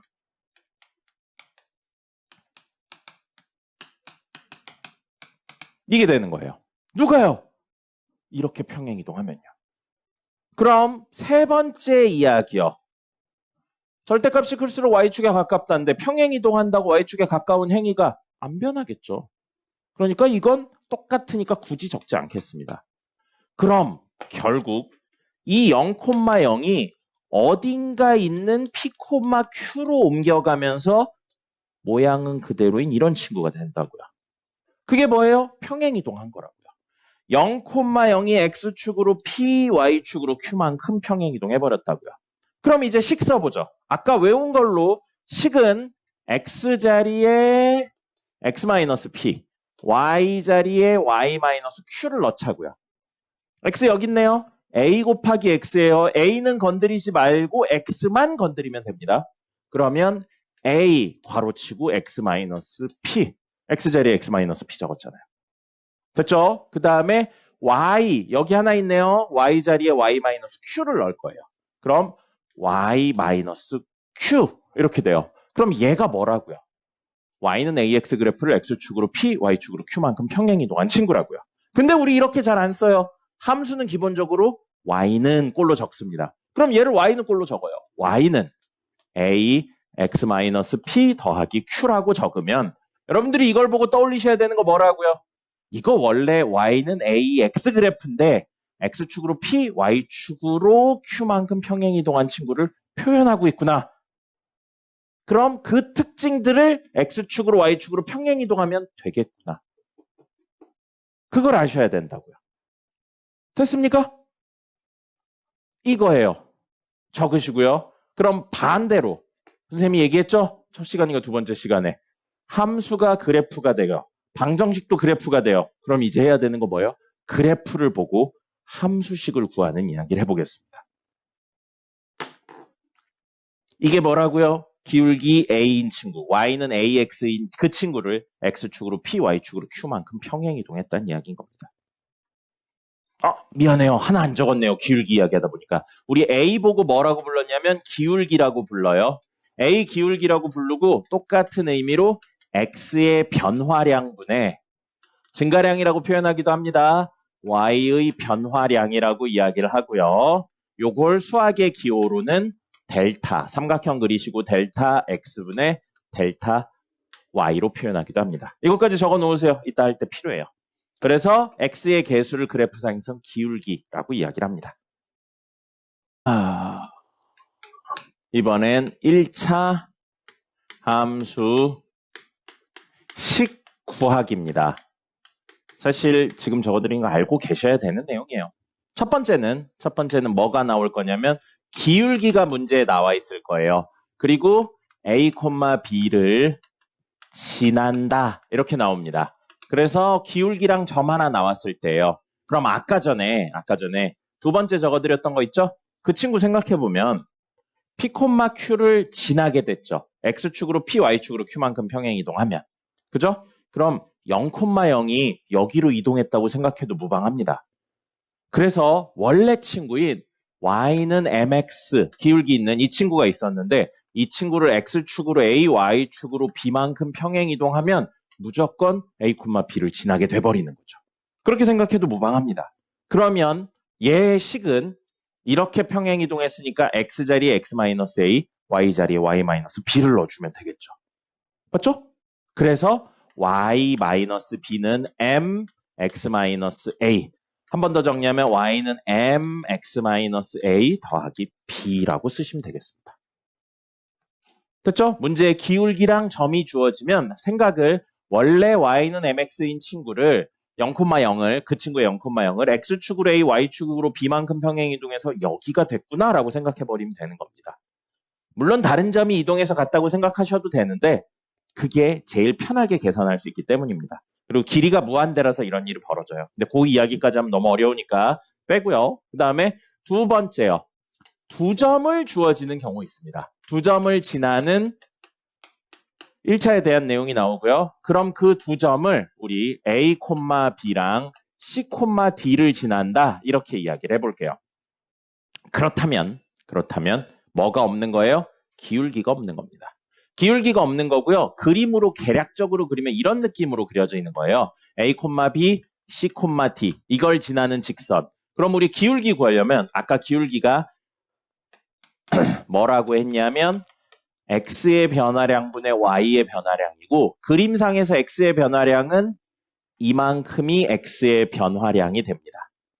그리고 이만큼이 Y의 변화량이 돼요. 그래서 구하는 방법은 뭐냐면요. 자, 여기가 중요해요. 구하는 방법은 둘 중에 기준을 잡아야 됩니다. 뭘로 잡든 상관없어요. 선생님은 이걸로 잡을게요. 그러면 기준으로 잡은 친구의 X좌표에서 X좌표를 뺀 게 기준으로 잡은 친구의 Y좌표에서 다른 친구의 Y좌표를 뺀 거랑 같고요. 그럼 만약에 이걸 기준으로 잡는다면 기준으로 잡은 친구의 X좌표에서 X좌표를 뺀 게 y좌표에서 y좌표를 뺀 거랑 같다고요. 얘랑 얘 음수 배하면 나오는 관계예요. 똑같습니다. 분모 분자의 음수 배하면 똑같이 나와요. 그래서 어느 걸로 하셔도 상관없어요. 그럼 기울기 나왔네요. 기울기 나왔으면 저거 이용할 거예요. 기울기를 지금 현재 이걸 통해서 a-c분의 b-d라고 할게요. 그럼 우리 기울기랑 점 하나 있으면 구할 수 있죠? 점을 둘 중에 아무 걸로나 하셔도 돼요. 상관없습니다. 선생님은 아까 이거 기준으로 잡았으니까 이걸로 할게요. 그럼 기울기 이렇고 이걸 지나는 직선식은 y는 기울기 a-c, b-d 하고 x-a 더하기 b. 요거 이용한 거예요. 기울기 자리에 이것만 썼을 뿐이고 나머지는 똑같이 간다는 겁니다. 그럼 각각 예시 들어볼게요. 예를 들어 기울기 3이고 1,2를 지난다예요. 그럼 이거 뭐라고요? 원래 y는 3x 그래프인데 그럼 얘는 0,0을 무조건 지났죠. 그 친구가 여기로 이동했다고 생각하는 거예요. 그럼 x축으로 1, y축으로 이만큼 평행 이동하면 되니까 y-2는 3x-1인데 조금 더 보기 좋게 x-1 더하기 2라고 적으시면 되고요. 그럼 이걸 그대로 두셔도 되고 전개하면 3x-3 더하기 2니까 마이너스 1 적으셔도 됩니다. 그럼 이 그래프와 이 그래프는 같은 그래프라고요. 전개만 했을 뿐이니까. 됐죠? 그럼 두 번째로 저 친구도 놓고 보면 1,2랑 2,7을 지나는 친구라고 해볼게요. 그럼 기울기 안 나왔죠? 기울기는 기준 예로 잡을까요? 기준 예로 잡으면 2 마이너스, 이거 3으로 할까요? 3으로 합시다. 요 2가 헷갈릴 것 같아서요. 3 마이너스 1분의 7 마이너스 2. 그럼 얼마예요? 2분의 5죠? 기울기가 2분의 5인 거예요.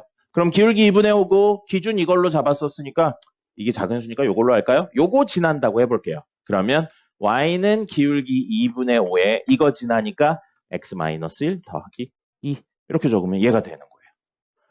전개는 굳이 하지 않겠습니다. 그래서 여러분들은 식을 보시면 1차는 그림 그리실 수 있어야 되고요. 그림을 보면 역시 식을 구하실 수 있어야 됩니다. 그리고 하나만 더요.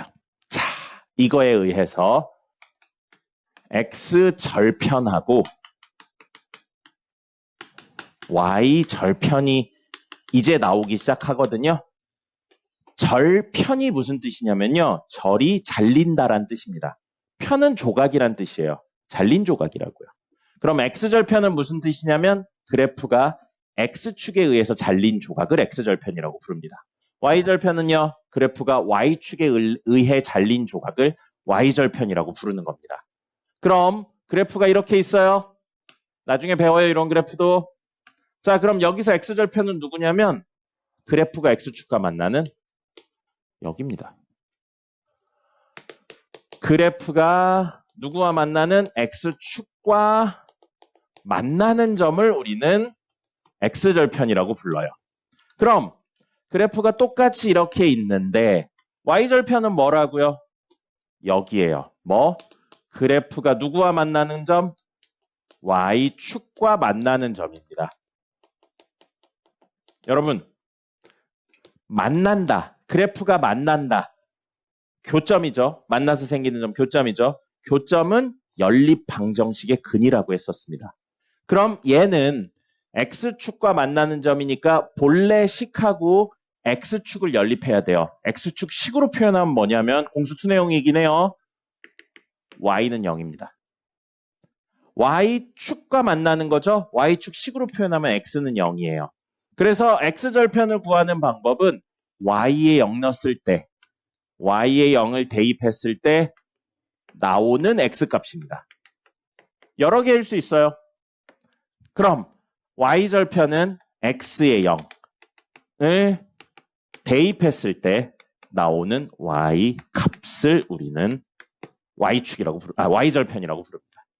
y절편은 없을 수도 있고요. 하나가 일반적입니다. 2개 이상은 잘 안 나와요. 함수가 아니기 때문에. x절편도 없을 수 있어요. 경우에 따라서 그래프 모양에 의해서.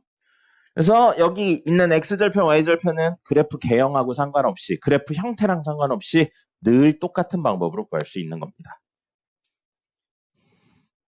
적으시고요. 그러면 1차에 대한 내용 끝났어요. 이제 오늘 메인 내용인 2차에 대해서 다룰 겁니다. 본격적인 오늘 내용입니다. 뭐냐면 2차 함수예요. 2차 함수 그리기 이야기해보죠. 똑같이 갈 거예요. 뭐부터 간다고요? 가장 기본적인 형태부터 갈 겁니다. 2차 함수를 표현할 수 있는 제일 간단한 방법. 기본형부터 갈 거고요. 기본형에서 나오는 특징은 암기를 하는 겁니다. 그럼 가장 기본적인 형태는 y는 ax제곱이에요. 이게 가장 기본적인 형태죠. 그래서 이 친구 그림을 그려볼 건데 그림을 그려봤더니 어떤 특징이 있었어요. 무슨 특징이 있냐면 a가 양수냐 a가 음수냐에 의해 결정되는 특징이 있었습니다. a가 양수면 이렇게 생긴 친구가 나왔고요. a가 음수면요 이렇게 생긴 친구가 나왔어요. 그래서 이 친구는 증가함수다 감소함수다로 이야기할 수 없습니다. 왜냐하면 감소하다 증가하기도 하고요. 증가하다 감소하기도 하기 때문에. 그래서 얘를 우린 뭐라고 부를 거냐면 이 생김새를 아래로 볼록하다라는 표현을 씁니다. 볼록의 반대가 뭔가요? 볼록 렌즈 말고 뭐 렌즈 있나요? 오목 있죠, 오목? 볼록의 반대 형태를 오목이라고 얘기해서 이걸 뒤집어서 위로 오목하다라고 이야기하기도 하는데 잘 안 씁니다. 잘 안 쓰지만 표현을 하기도 해요, 간혹. 자, 그러면 이건 뭐냐면 위로 볼록합니다. 위로 볼록해요. 그럼 역시 잘 쓰진 않지만 아래로 오목하다라는 표현을 쓰기도 하는데 잘 안 씁니다. 왜 아래로 오목해요? 왜 위로 볼록해요? 없어요. 이렇게 생긴 거예요. 그냥 이렇게 하시면 됩니다. 이게 1번. 특징 중에 1번이에요. 그럼 2번이요. 이 친구는 늘 지나는 점이 있습니다. A 값에 관계없이 늘 지나는 점이 있어요. 거기가 어디냐면 0,0입니다. 근데 이 점이 무슨 특징이 있냐면 세아씨 정신 차리세요. 되게 중요한 거 하고 있어요. 이 점이 무슨 특징이 있냐면요. 이 점을 기준으로 잘 보세요. 그래프가 내려가다가 여기를 찍고 올라갑니다. 즉 그래프가 감소하다가 증가해요. 또는 위로 볼록한 이렇게로 놓고 보면 여기를 기준으로 증가하다 감소해요.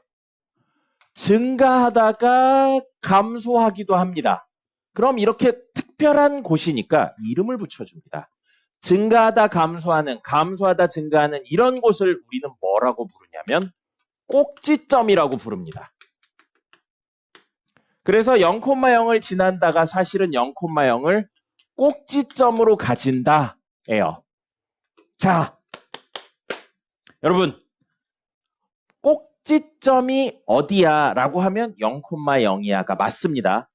근데 꼭지점이 무엇이야? 라고 하면 여기에요, 0,0이에요가 아닙니다.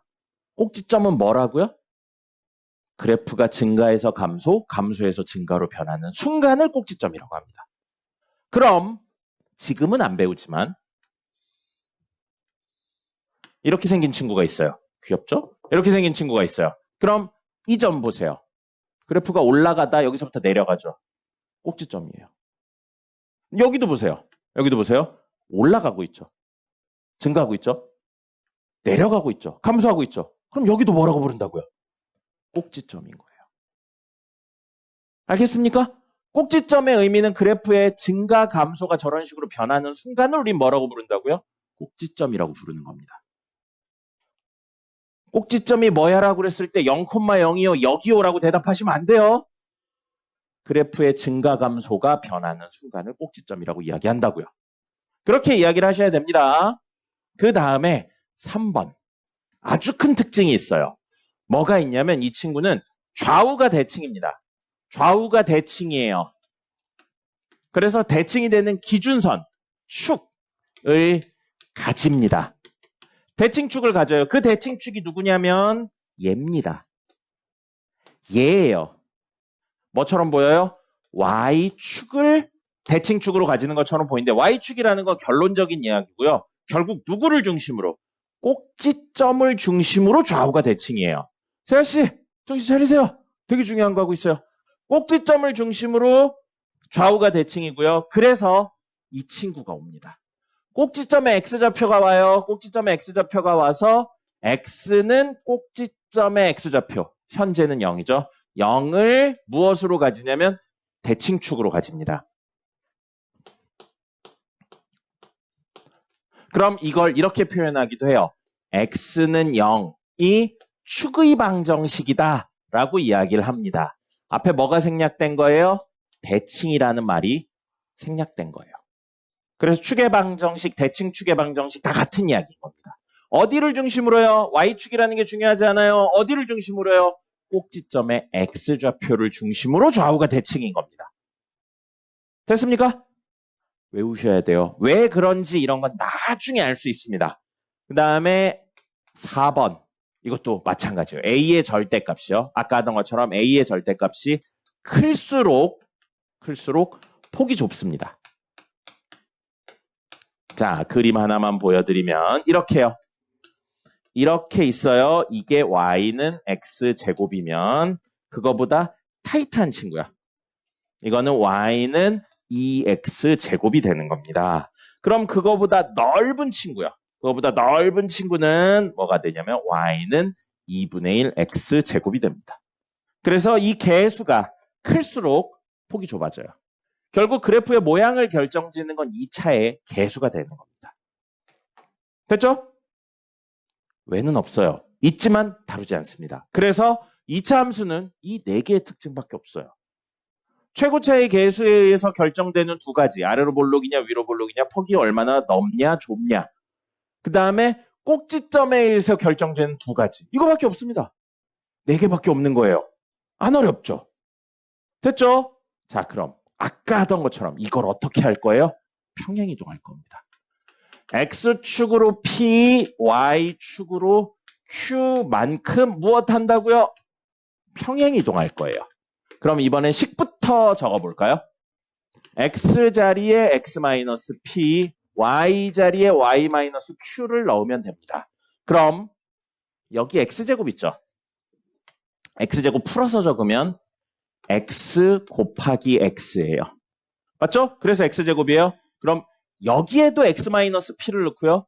여기에도 X-P를 넣으셔야 됩니다. 선생님이 뭐라고 그랬어요? 모든 X에 X-P를 넣는다고 했잖아요.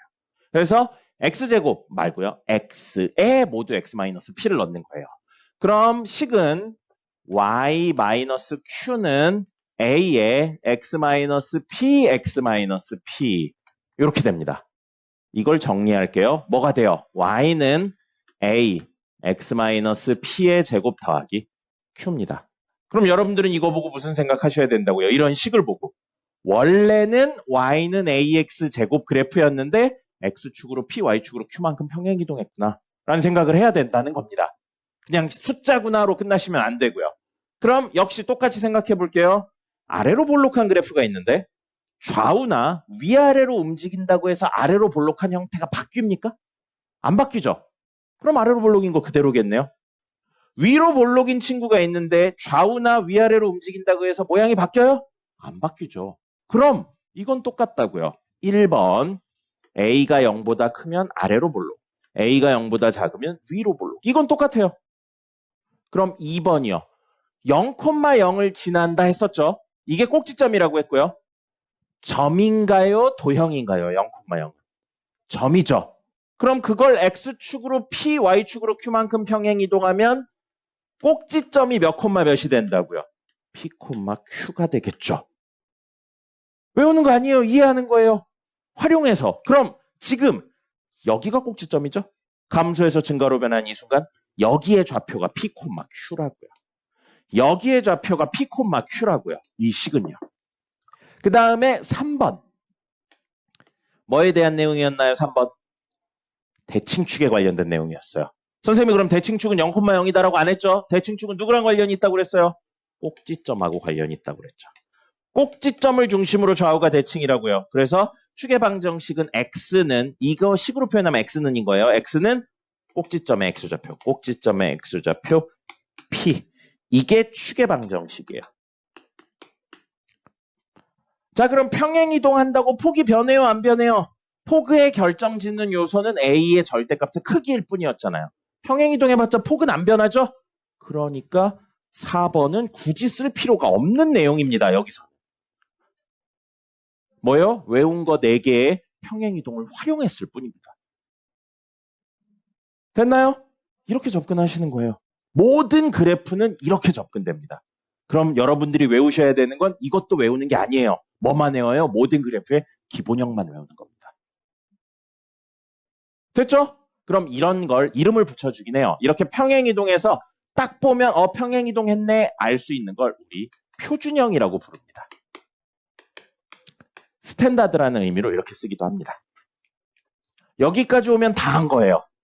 이제 하나만 더 이야기하고 그림 그리는 거 실제로 이야기하면 됩니다. 적으시고요. 이야기요. 여기서 출발하죠. y는 a, x-p의 제곱 더하기 q. 이 표준형에서 출발합니다. 이거 전개해서 정리할게요. 전개한다면 y는 ax 제곱. 완전히 전개 그냥 해버릴게요. 마이너스 2apx 플러스 ap 제곱 더하기 q예요. 그럼 사실 이 식하고 이 식은 같은 식인 겁니다. 맞죠? 형태만 바뀌어 있을 뿐이지 같은 식이에요. 근데 이걸 이렇게 넓게 볼게요. x제곱의 개수, x의 개수, 상수 이렇게 3개로 봐도 됩니다. 그럼 굳이 개복잡하게 이렇게 적지 말고요. 이렇게 적을까요? y는 ax제곱 더하기 bx 더하기 c 이렇게 적을 겁니다. 됐죠? 1차의 개수를 b로 치환했고요. 상수를 c로 치환한 것뿐이에요. 그럼 이렇게 쓰여 있는 걸 제일 많이 봅니다, 우리는. 그래서 이런 걸 일반적으로 쓰는 거라 일반형이라고 불러요. 근데 이 친구의 단점은 뭐냐면 딱 보고 꼭지점이 어디 있는지 몰라요. 이걸 가지고 아래로 볼록인지 위로 볼록인지는 알 수 있어요. 근데 꼭지점이 어디 있는지 모르죠. 그럼 꼭지점을 구하셔야 돼요. 아까 2번하고 3번은 꼭지점에 의해서 결정되는 요소였으니까요. 그럼 꼭지점을 구할 건데 원래는 어떻게 해야 돼요? 이 친구를 이런 형태로 바꿔야 돼요. 뭐예요? x에 대한 완전제곱식으로 바꿔야 됩니다. 물어볼까요? 이렇게 되어 있는 ax제곱 플러스 bx 플러스 c를 완전제곱식으로 바꾸는 거 선생님이 보여준 적 있나요? 없나요? 있죠. 뭐 할 때 보여드렸어요? 근해 공식할 때 보여드렸습니다. 기억나죠? A로 묶어가지고 정리하고 그때는 방정식이라 는이 있어가지고 넘기고 막 그랬었어요. 그죠? 선생님이 첫날 이야기했던 거 뭐라고요? 방정식, 함수, 그래프 같은 거라고요. 함수랑 방정식이 같다는 이야기예요. 그럼 여기서 뭐 구할 거라고요? 꼭지점의 x 좌표 구할 거예요. 뭐 지울 거거든요. 적지 말고 우선 보세요. 꼭지점의 x 좌표 구할 건데 뭘 쓸 거냐면 우변에 근해 공식 써봅시다. 이렇게 생겨있는 2차 방정식에서 근해 공식 뭐였어요? 외우고 있는 거 2a분의 마이너스 b 플러스 마이너스 루트 b제곱 마이너스 4ac라고 했었죠. 그죠? 이건 외우고 있죠? 그럼 여기에서 얘를 지워요. 이게 꼭지점의 x좌표입니다. 왜 이게 꼭지점의 x좌표인지는 그래프를 다 그리고 나서 다음 주에 이야기 드릴게요. 지금은 외워주세요. 그래서 꼭지점의 x좌표는 2a분의 마이너스 b입니다. 뭐라고요? 근해 공식 앞부분이에요.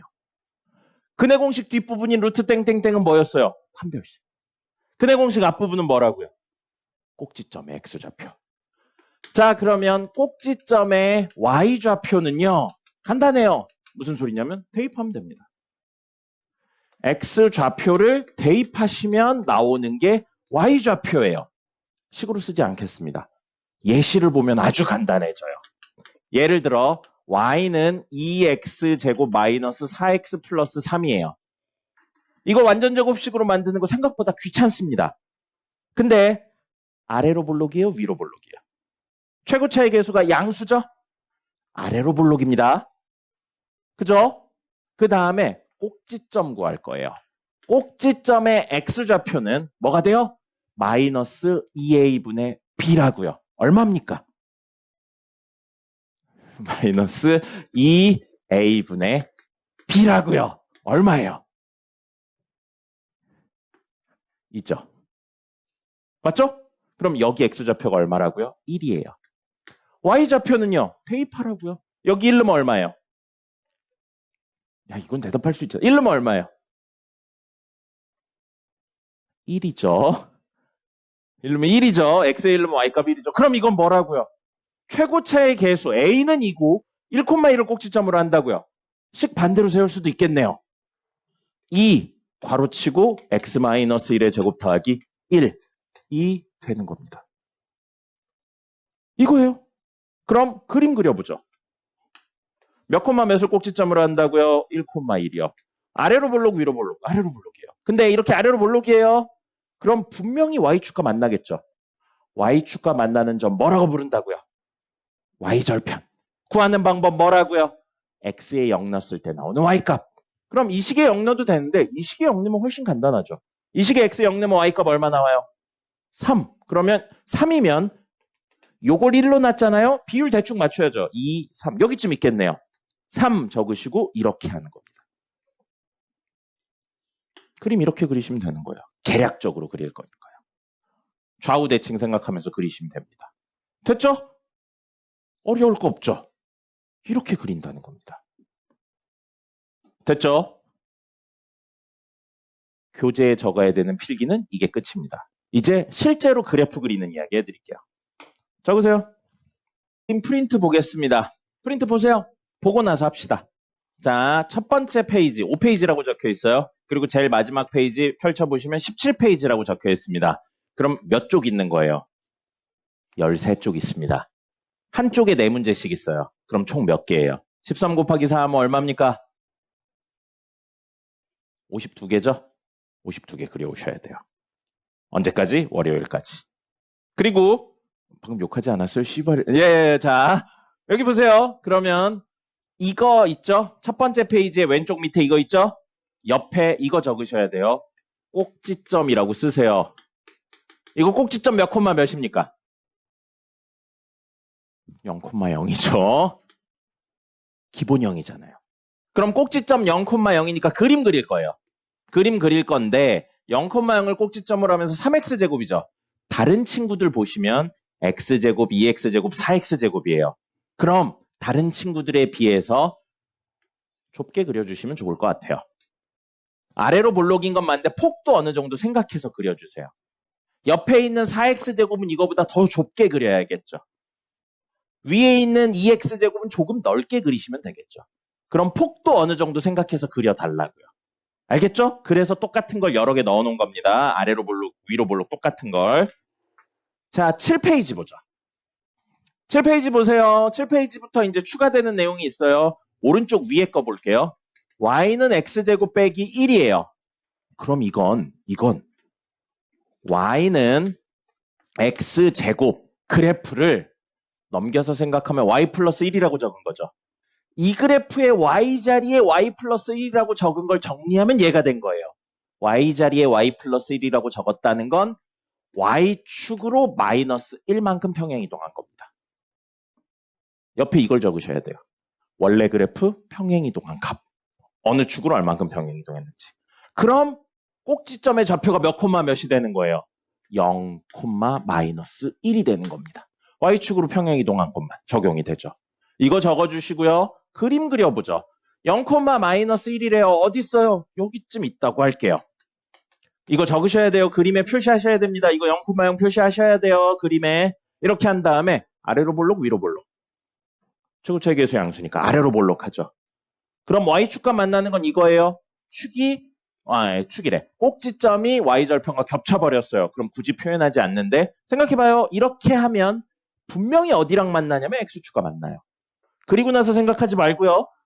x축과 만나는 게 명확하니까 x절편이네요. x절편 어떻게 구한다고 그랬어요? y에 0 넣었을 때 나오는 x값이라고요. 그럼 0은 x제곱 마이너스 1이죠. 계산 결과 여기다 적으셔도 상관없어요. 자, 뭐가 됐어요? 함수에서 방정식이 됐죠.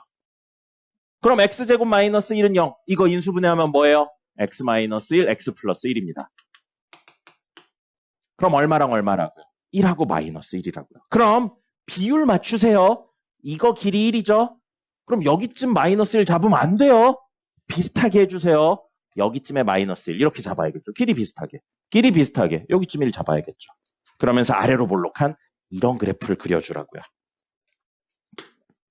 그리고 이거 2차 글이라고 하면 제일 많이 처음에 실수하는 게 이거예요. 지금은 뭐 상관없지만 나중에 꼭 생각해 주세요. 뾰족하게 그립니다. 요거, 선생님, 뾰족하게 그리는 경우들이 많거든요. 이렇게 뾰족하게 그리시면 안 돼요. 꼭지점은 둥글게 그리셔야 됩니다. 알겠죠? 그래야 나중에 미분에 대한 이야기 할 때 정확히 이해가 됩니다. 뾰족하게 그리셨나요? 뾰족하게 그리시면 안 돼요. 둥글게 그리셔야 돼요. 됐습니다. 그 다음에 9페이지 보세요. 9페이지에 이번엔 오른쪽 밑에 거 해볼게요. y는 x 플러스 2의 제곱이라고 되어 있어요. 이것도 원래 형태 적을 거예요. 이거의 원래 형태 뭐겠어요? y는 x 제곱이었을 겁니다. 근데 x자리에 x 플러스 2라고 적혀 있는 걸 보니 x축으로 얼만큼? 마이너스 2만큼 평행 이동한 거예요. 그래서 x자리에 x 마이너스 마이너스 2에서 x 플러스 2가 된 겁니다. 그럼 얘는 꼭지점이 몇 콤마 몇이에요? 마이너스 2 콤마 0이라는 거죠. 옆에 빈 공간에 이걸 적어주셔야 돼요. 알겠죠? 자, 그럼 이렇게 돼 있으면 그림 그려보죠. 마이너스 2 콤마 0이면 대충 여기쯤 있겠네요. 됐죠? 그리고 최고차계수 양수니까 아래로 볼록해요. 분명히 뭐랑 만나겠어요? y축과 만나겠죠. x축과 만나는 거 이거 하나 있는 건 끝났고요. 그럼 y축과 만나는 거 뭐라고요? y절편. 어떻게 구해요? x에 0 넣었을 때 나오는 y값이라고요. 얼마예요? 4입니다. 그럼 이게 두 칸이죠?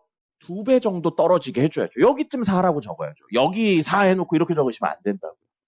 대충이라도 비율을 맞추세요. 자, 그럼 여기 지나고 여기 지나는 이런 친구라고요. 근데 조금만 더요. 좌우 대칭이라고 그랬죠. 그럼 두 칸, 네 칸이잖아요. 두 칸, 네 칸인 여기쯤 떨어지게 그려주면 조금 더 좋을 것 같습니다. 너무 대충 그렸네요. 그래서 여기쯤 떨어지게 이런 느낌으로 같이 그려주시면 더 좋겠습니다. 대칭성을 어느 정도 확보해 주세요. 자, 그 다음에 11페이지입니다. Y축 평행 이동했고 X축 평행 이동했어요. 그럼 다음 스텝은 당연히 뭐겠어요? 둘 다입니다. 11페이지에 왼쪽 위에 있는 거 볼게요. x-1의 제곱 플러스 2예요. 자, 얘 기본 형태는 뭐였겠어요? y는 x제곱이었을 겁니다. 그죠? 근데 x자리에 x-1 넘겨서 생각하면 y자리에 y-2니까 x축으로 1만큼 y축으로 2만큼 평행 이동한 겁니다. 이걸 찾아내시는 게 목적인 거예요. 그럼 꼭지점이 몇 콤마 몇이에요? 현재 1,2가 되겠죠. 그럼 1,2 꼭지점으로 찍어보죠. x 한 칸, y 두 칸. 여기쯤. 아래로 볼록, 위로 볼록. 아래로 볼록이죠. 그럼 머릿속으로 대충 그려봐요. 아래로 볼록 이렇게 그리면 x축간 안 만나겠네요. 그 대신 뭐랑은 만나요? y축간 만나죠.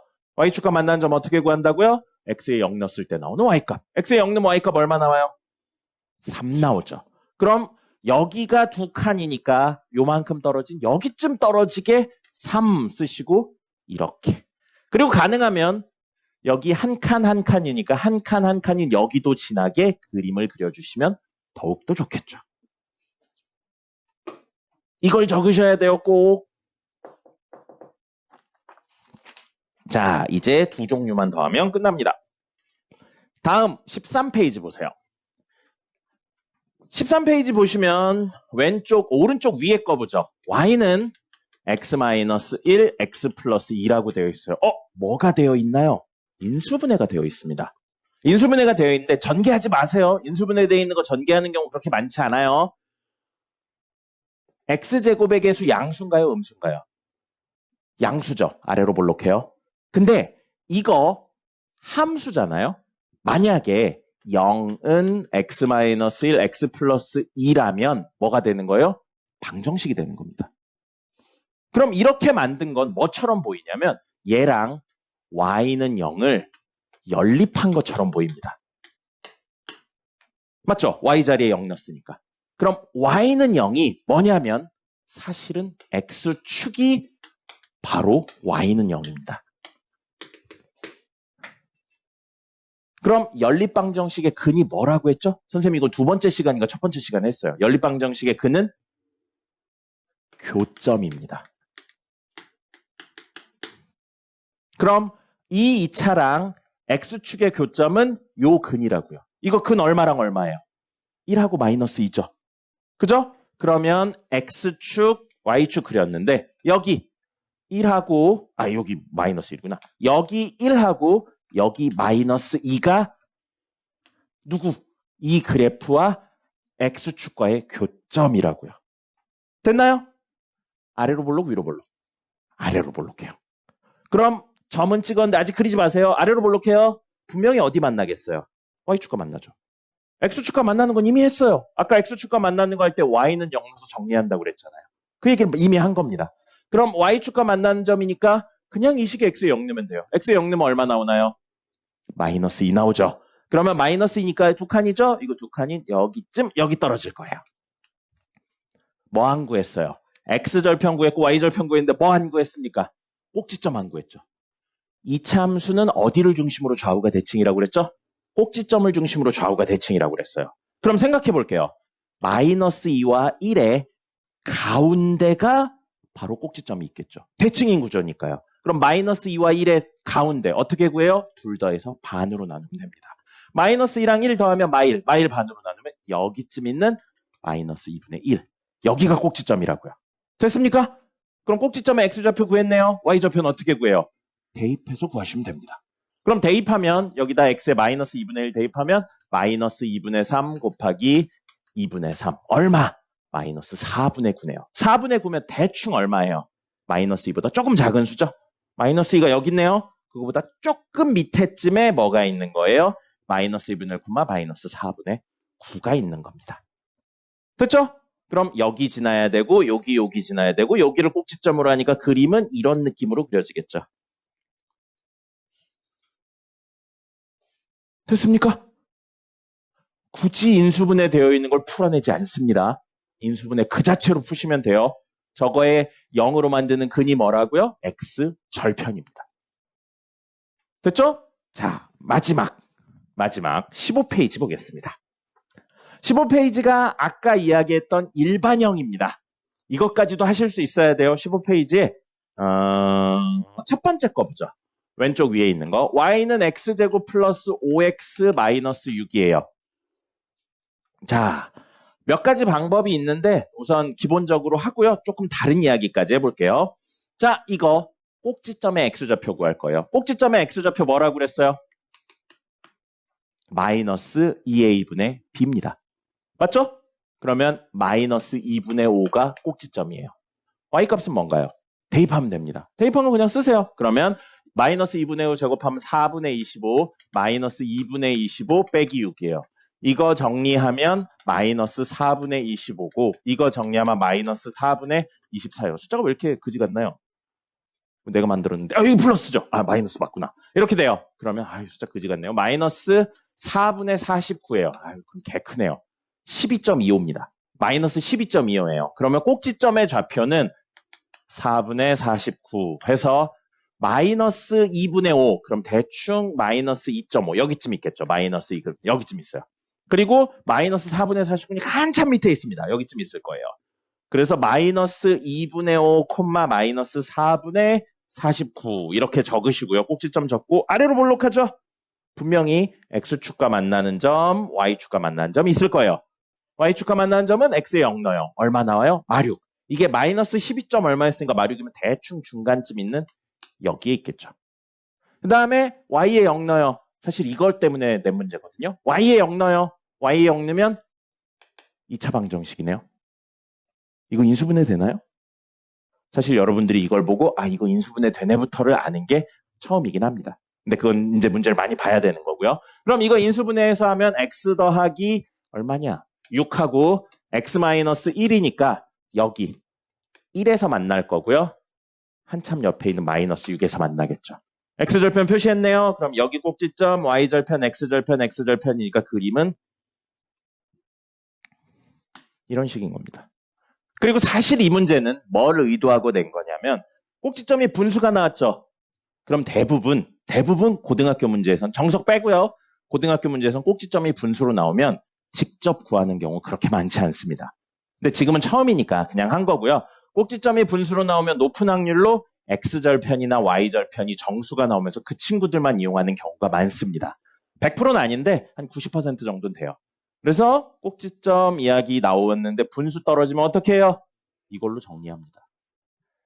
근데 지금은 뭐라고요? 어떻게 해요? 그냥 다 구하세요. 그래서 여러분들이 박스 옆에 쓰셔야 되는 건 꼭지점은 꼭 적어주시고요. 꼭지점은 꼭 적어주시고요. 이렇게 평행이동이 명확히 보이는 친구들은 요거까지 적으셔야 됩니다. 그리고 그림 그리실 때 요거 꼭지점 Y절편 있으면 적으시고요. X절편 없으면 안 적으셔도 돼요. X절편 있으면 적어주세요. X절편, Y절편 꼭지점은 꼭 표시를 하셔야 됩니다. 됐나요? 다음 월요일 날 할 수업은 이거의 연장선상에 있는 내용입니다. 뒤집어 말하면 이걸 못 해오면, 안 해오면 다음 수업을 들었을 때 의미가 없어요. 주말 동안에 수단과 방법을 가리지 말고 해오셔야 됩니다. 끝.